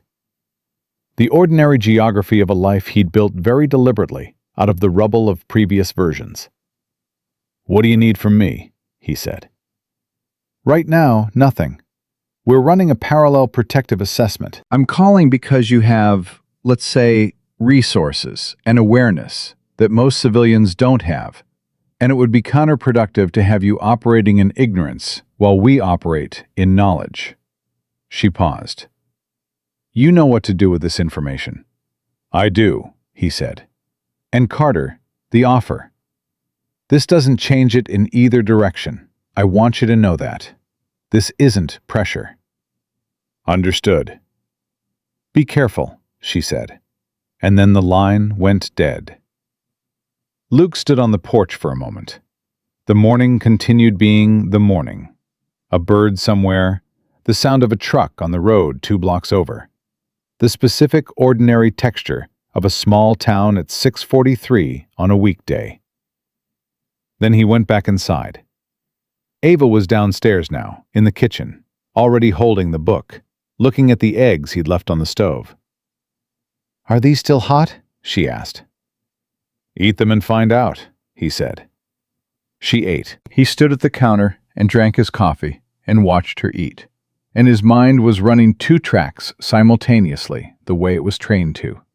The surface track that was Tuesday morning normal, and the operational track that was already assessing, categorizing, planning. The 2 tracks had coexisted in him for years. He just thought he'd retired the second one. He called Frank from the car line at Ava's school, after she'd jumped out and run up the steps and turned to wave at the top the way she always did. 2 waves, one right hand, one left, alternating. A system she'd developed at age 5 and never revised. He waved back. Then he dialed. Frank picked up on the second ring. I heard, he said. No preamble. When? 20 minutes ago. Same channel. A pause. I was about to call you. She said it wasn't pressure. It's not pressure, but it is what it is. Frank's voice was even, measured, operational. Luke had missed that voice without knowing it. Carter, listen to me. This is manageable. You hear me? This is not an emergency. It's a precaution. And you have more capacity to handle a precaution than 99% of people on the planet. She's 8 years old, Frank. I know. I put her here so she'd be safe. I chose this town, this school, this diner, all of it because— I know why you chose it, Frank said. And none of those choices were wrong. You couldn't have known this would surface. The timeline on this goes back to things that were buried. Somebody did a lot of work to unbury them. Luke pulled out of the school parking lot and drove, not toward home, just drove, because moving helped him think. "What's your read?" he said. "My read is that the listing is real, but the window is long and the capability is limited. Whoever is looking at you, they're not pros, not in our sense. They're motivated, they have resources, but they're not running this with discipline. Disciplined people don't put a child on a list. That's amateur hour. Amateur hour still gets people hurt. Yes, it does, which is why we're not ignoring it." Frank paused. "Luke, do you trust me?" "Yes." "Then hear this. I can be in Maple Ridge by tonight. Not officially, just me, Frank Donovan, visiting a friend. And we can put some things in place that will make the 30-day window very uncomfortable for anyone who's planning to use it." His voice was steady and certain. "You don't have to do this alone. You've been doing everything alone for 3 years. Let me help." Luke drove. He went past the hardware store, past the park where Ava had learned to ride her bike last spring, past the road that led to the cemetery where Sarah was. He drove the way he'd walked through every room of this life, with awareness, with intention, noticing everything. "There's something else," Luke said. "Tell me." "If I take the offer, if I put my knowledge back into active use, does that make this better or worse?" A pause. Frank was thinking, not stalling. Luke could tell the difference. "Depends on the timing," Frank said. "In the immediate term, it makes you more visible, which carries risk. Long term, putting the people who built that list out of operation entirely is probably the most permanent solution." Another pause. "But that's a long game. The immediate game is Ava." "The immediate game is always Ava," Luke said. "Yeah," Frank said. "It is." Luke pulled over on a side street. He sat with the engine running and looked at his hands on the steering wheel. Strong hands. Trained hands. Hands that had stopped Rick Morgan's punch with the particular ease of someone operating at a fraction of capacity. Hands that had held Ava through every hard night since Sarah died. Hands that had held Sarah at the end. He thought about what Marcus had written. 2 competing truths, both right. Don't let anyone tell you they can't coexist. He thought about Ava at the presentation. He knows the difference between strength and cruelty, and he never uses one when it should be the other. He thought about Rick Morgan's face in the parking lot, hands on the steering wheel, sitting with something he hadn't expected to be carrying when he walked into the diner that morning. And he thought, not for the first time, but with a clarity he hadn't had before, that the life he'd built in Maple Ridge was not a retreat from who he was. It was an expression of who he'd decided to become. And who he decided to become was not someone who handed the field to people who had put his daughter's name on a list. He picked up the card from the center console where he'd put it that morning, finally, after 2 weeks of looking at it from across the kitchen. He looked at the number. "Frank," he said. "Yeah?" "Come tonight." "I'm already packing," Frank said. "And, Frank?" "Yeah?" "The offer." Luke looked at the number on the card. "Tell them I'm in, with conditions." A pause. Then Frank's voice came back, and under the professionalism of it, something that was close to relief. "I'll make the call. What conditions?" "Ava comes first. Always. Any week I'm needed, she has coverage I've personally vetted.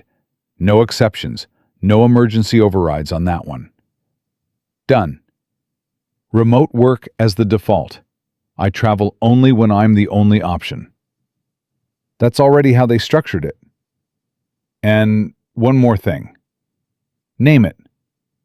Luke looked out the windshield at the street, the ordinary street of an ordinary town, Maple Ridge, Virginia, where a retired Delta Force operator had come to disappear into fatherhood and Tuesday mornings, and a diner where Betty knew his order. The town where his wife was buried. The town where his daughter had learned to wave goodbye in a two-handed alternating system she'd invented herself at age 5. They keep Maple Ridge out of it, he said. Whatever I do for them, it doesn't come home. This town stays clean. A long pause.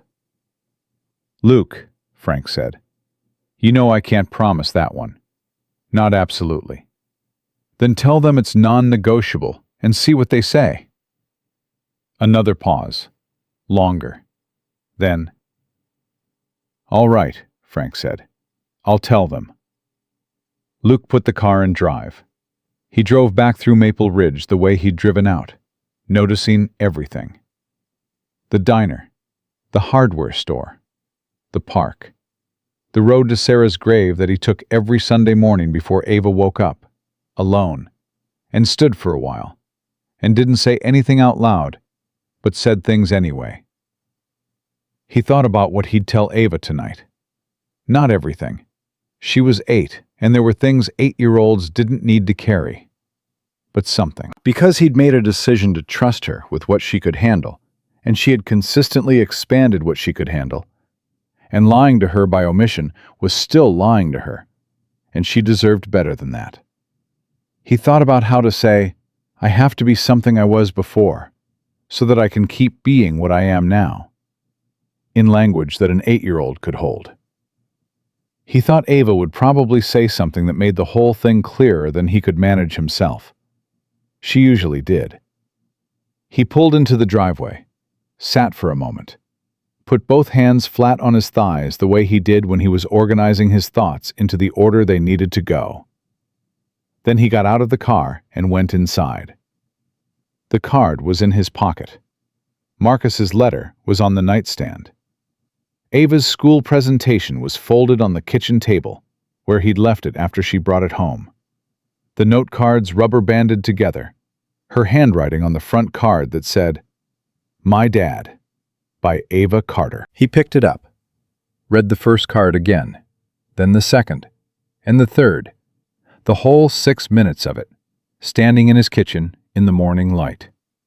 By the time he'd finished, something in him had settled into a shape that felt final. Not resigned, nothing like resigned. More like a man who has identified the terrain correctly and is now prepared to move through it with full knowledge of what it is. He set the note cards back on the table. He picked up the phone and dialed the number on the card. It rang once. "Carter," said the same woman's voice from the morning. "I'm in," Luke said. "Frank is delivering my conditions. I need a response on those by end of day." A brief pause. "Understood. And Carter, welcome back." "Don't welcome me back," he said. "I never left who I am. I just changed what I was applying it to." He paused. "The main thing I'm applying it to is still 8 years old, and I need her home by 3:15. The woman on the phone was quiet for a moment. Then she said something he hadn't expected from a professional voice on a professional line. "She sounds like she has a good father." Luke looked at the note cards on the table. "I'm trying," he said. He hung up, set the phone face down on the counter, looked at the kitchen, the ordinary kitchen of the house in Maple Ridge, where he made breakfast every morning, and Ava left her shoes in 2 different places that were never anywhere near the door, and the coffee maker dripped slightly off-center, and Sarah's handwriting was still on the inside of the cabinet door, where she'd made a grocery list 2 years before she got sick, and he'd never been able to erase it. He was still standing in the same place, still the same man. He was just more fully that man now. All of him present and accounted for. The father, and the operator, and the widower, and the neighbor, and the Tuesday morning regular at Betty's counter. All of it at once, the way Marcus had said it could be. the way Ava had already somehow understood it was.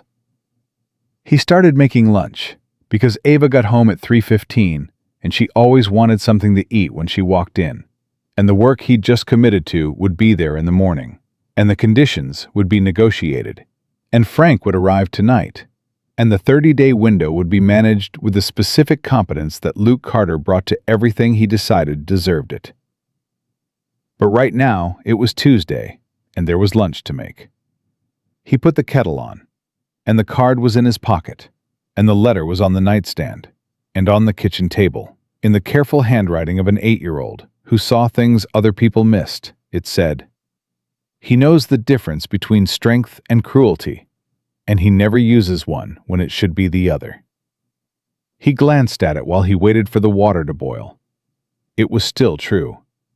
He intended to keep it that way. Frank arrived at 7:14 that evening, which was exactly when he'd said he would.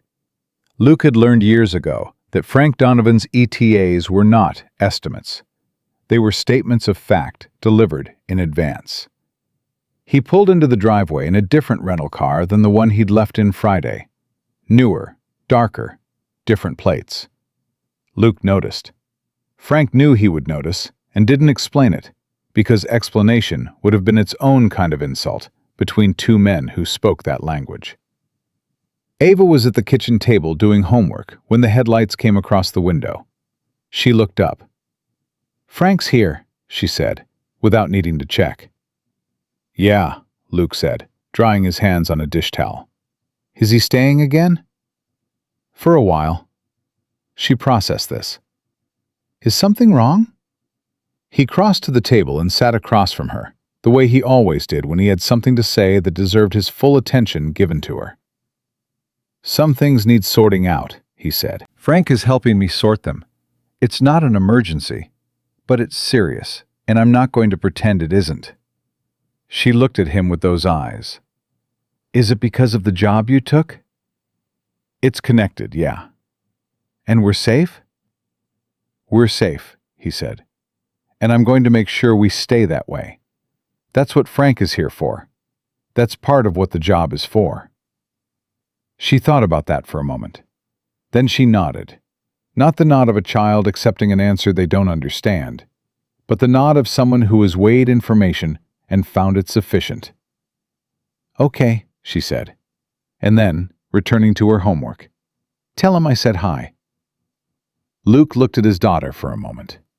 Then he stood, went to the front door, and let Frank in.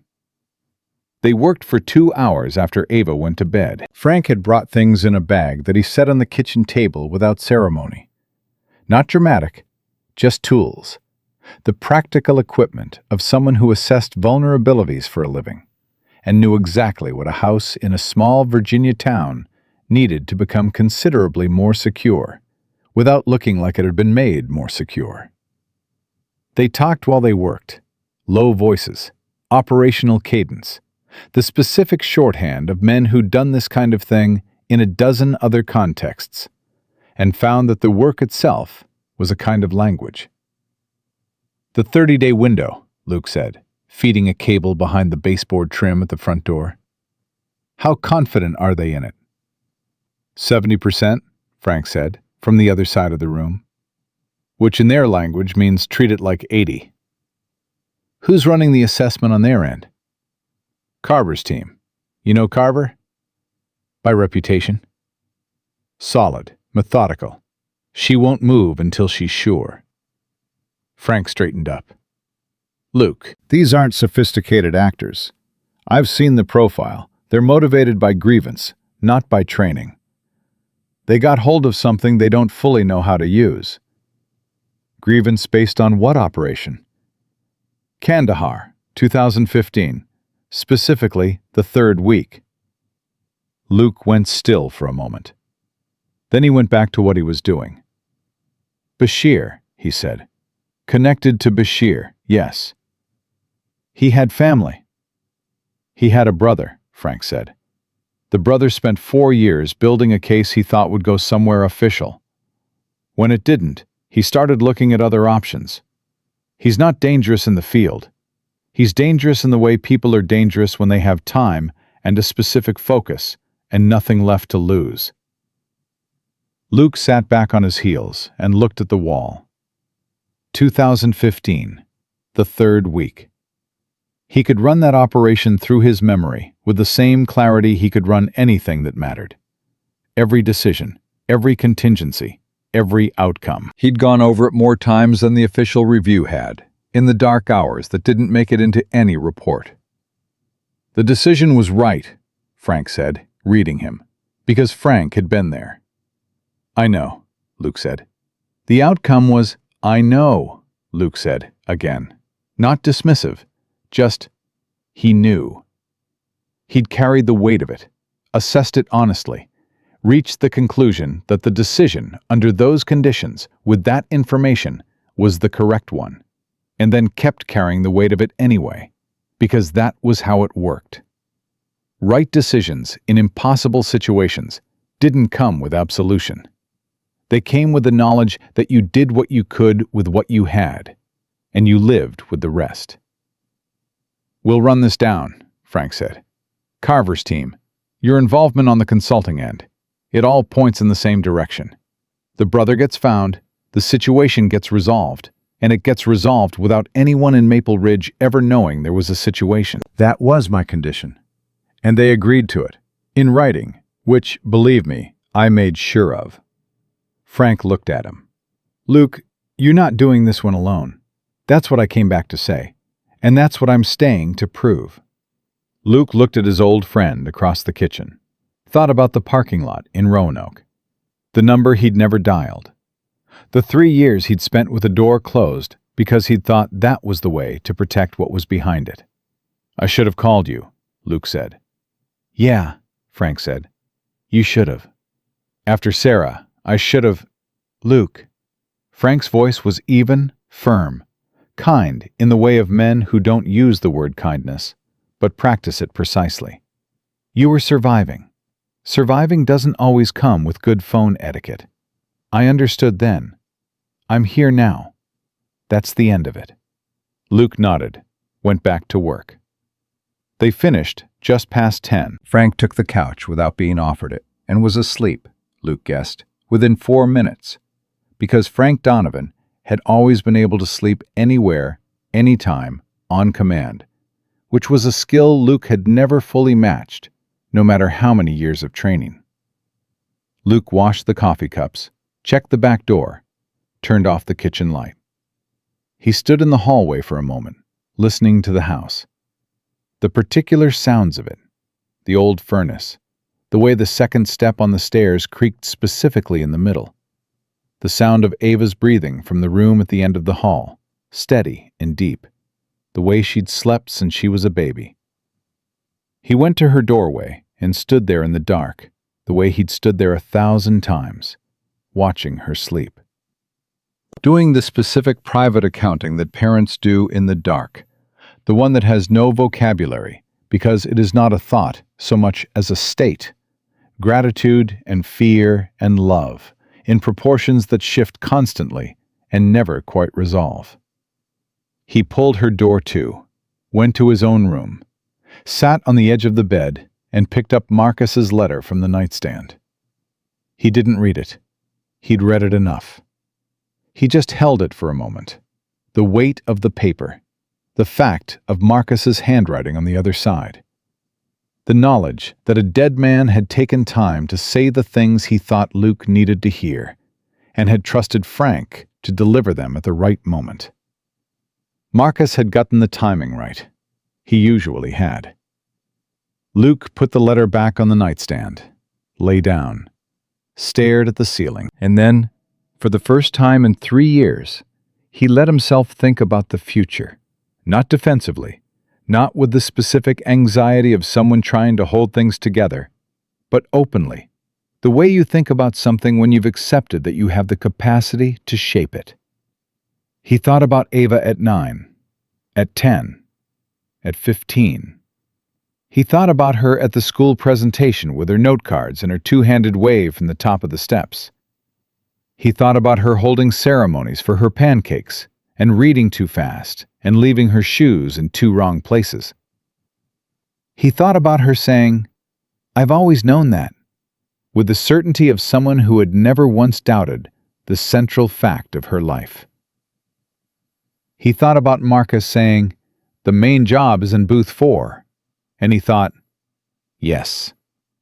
But the main job doesn't mean the only job. It means the job that everything else is built around. The load-bearing wall. You don't tear out load-bearing walls.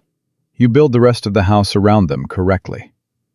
He thought about Sarah, not with a particular gutted quality that thinking about Sarah had carried for the first year, or the careful managed grief of the second, but with something softer, the specific warmth of a memory that has been through enough processing to lose its sharp edges without losing its truth. He thought about her laugh, the actual sound of it, which he still heard sometimes when Ava laughed in the certain key. He thought about what she would say about all of this.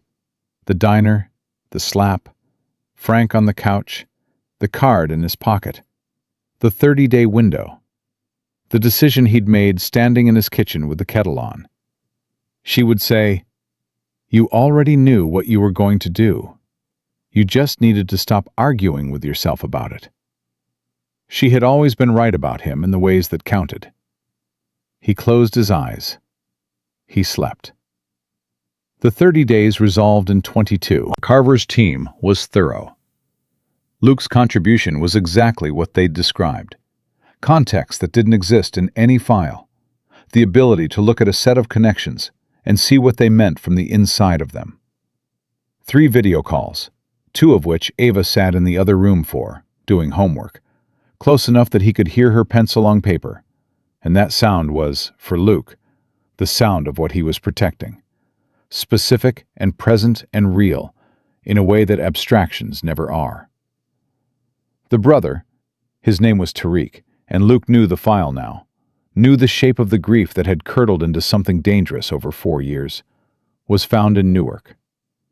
He wasn't arrested. That wasn't how Carver's team operated. He was spoken to, by people who understood how to speak to someone whose grievance was real, even if his response to it had moved into territory that couldn't be allowed to continue. Luke wasn't in that room and didn't need to be. What he knew had gotten Carver's team to the room. What happened in the room was their work.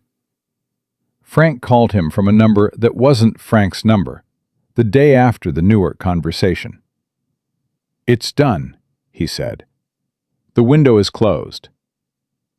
Luke was in the car line at Ava's school. "Clean?" he said. "Clean," Frank said. "And Carter, the brother. He's going to get some help. Not from us, officially, but there are people who do that work, and they've been pointed in his direction. For whatever that's worth." Luke sat with that. "It's worth something," he said. "I thought you'd say that." "How's Carver?" "Satisfied. She wants to set up the next phase of the consulting arrangement. There's a situation in the data they want your eyes on. Nothing urgent, nothing with a clock on it. Just analysis. Tell her I need 2 weeks first." "What's in 2 weeks?" "Ava's fall school play," Luke said. "She's playing a tree." A pause. Then Frank Donovan, former Delta Force, man who had operated in conditions that most people couldn't imagine, said, "What kind of tree?" "She hasn't decided yet. She says the role has range." Frank laughed. A real one, the kind Luke hadn't heard from him in years. "Tell her I'll watch the recording." "Tell her yourself. She texts now. She got a phone 2 weeks ago and she's been extremely responsible with it, except for the part where she texts me updates about things happening in real time while I'm in the same house." "God," Frank said. "She's going to be fine." "Yeah," Luke said. "She is." The line at school moved forward. Through the windshield he could see the front steps, and then the doors opened and the kids began to come out. And he was watching for the specific shape of her, the specific way she moved, which he could pick out from 100 kids without effort. He'd been able to do that since she was old enough to walk away from him. That particular calibration that parents develop.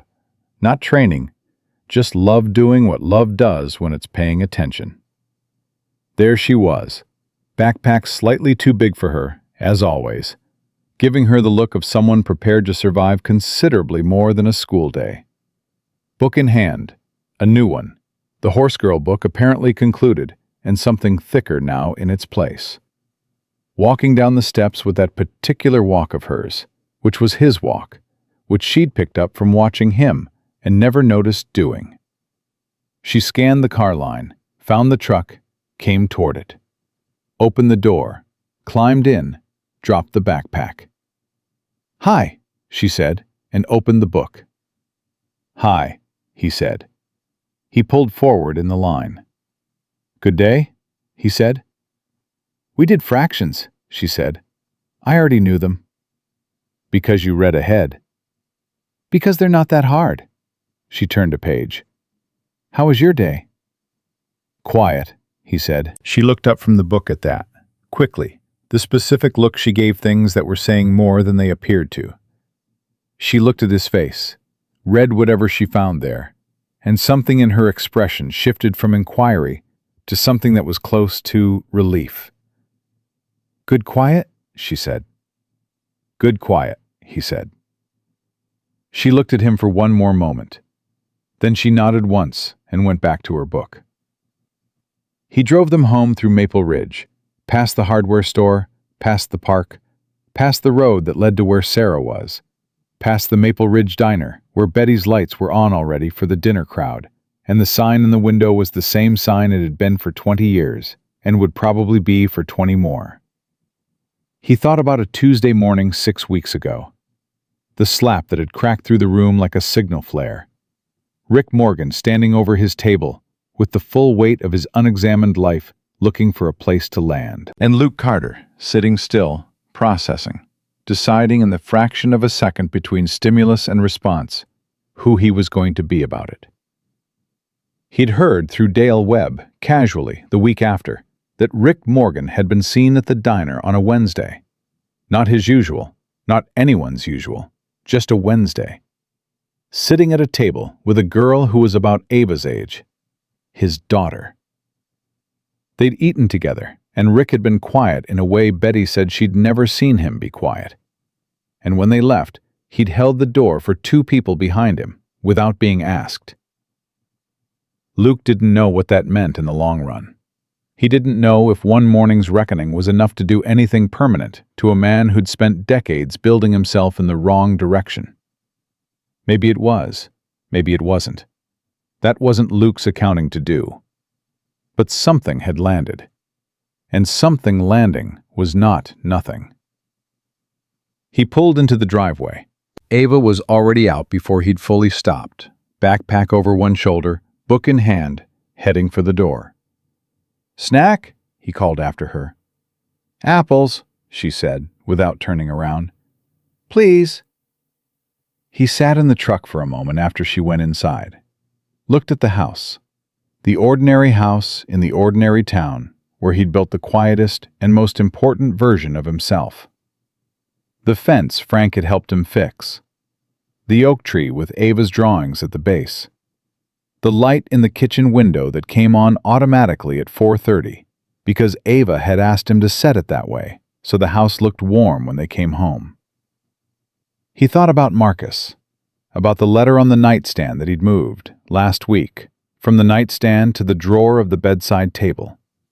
Not because he was done with it, but because things you're done reading daily and still need to keep go into drawers. That was where important things lived after they'd finished teaching you and started just being true. He thought about Frank, who had called yesterday from wherever Frank was now, and asked how Ava's tree casting was going, like that was information he'd been tracking. Like a man who had driven 3 hours on a Tuesday to deliver a letter and stayed a week and fixed a fence, had decided somewhere along the way that this was a place worth staying connected to. He thought about Sarah, about what she would say, sitting in the passenger seat of this truck, in this driveway, at 4:30 on a Thursday afternoon, with the kitchen light on and their daughter inside getting started on homework before she'd been asked. She would say, "Look at what you built." He looked. Then he got out of the truck and went inside. Ava was at the kitchen table, book open, already halfway through something that was supposed to be homework, but was clearly not homework. He didn't say anything. He washed 2 apples, cut them into slices the way she liked, put them on a plate beside her, and she reached for one without looking up in the seamless way of children who trust that what they need will be there when they reach. He put the kettle on, stood at the counter while it heated, let the kitchen be what it was, the room where they lived, with Sarah's handwriting still on the inside of the cabinet door, and the coffee maker that dripped slightly off-center, and the second step on the stairs that creaked specifically in the middle. His phone buzzed. He looked at it. A text from Dale Webb. Heard from Frank. Glad it's sorted. Coffee Tuesday? He typed back. Tuesday, usual time. He put the phone down. The kettle began to make its pre-boil sound, the building pressure of something about to become useful. Outside, the late afternoon was doing what late afternoons in October did in Virginia, going gold at the edges, the particular quality of fall light that turned ordinary things into something worth noticing.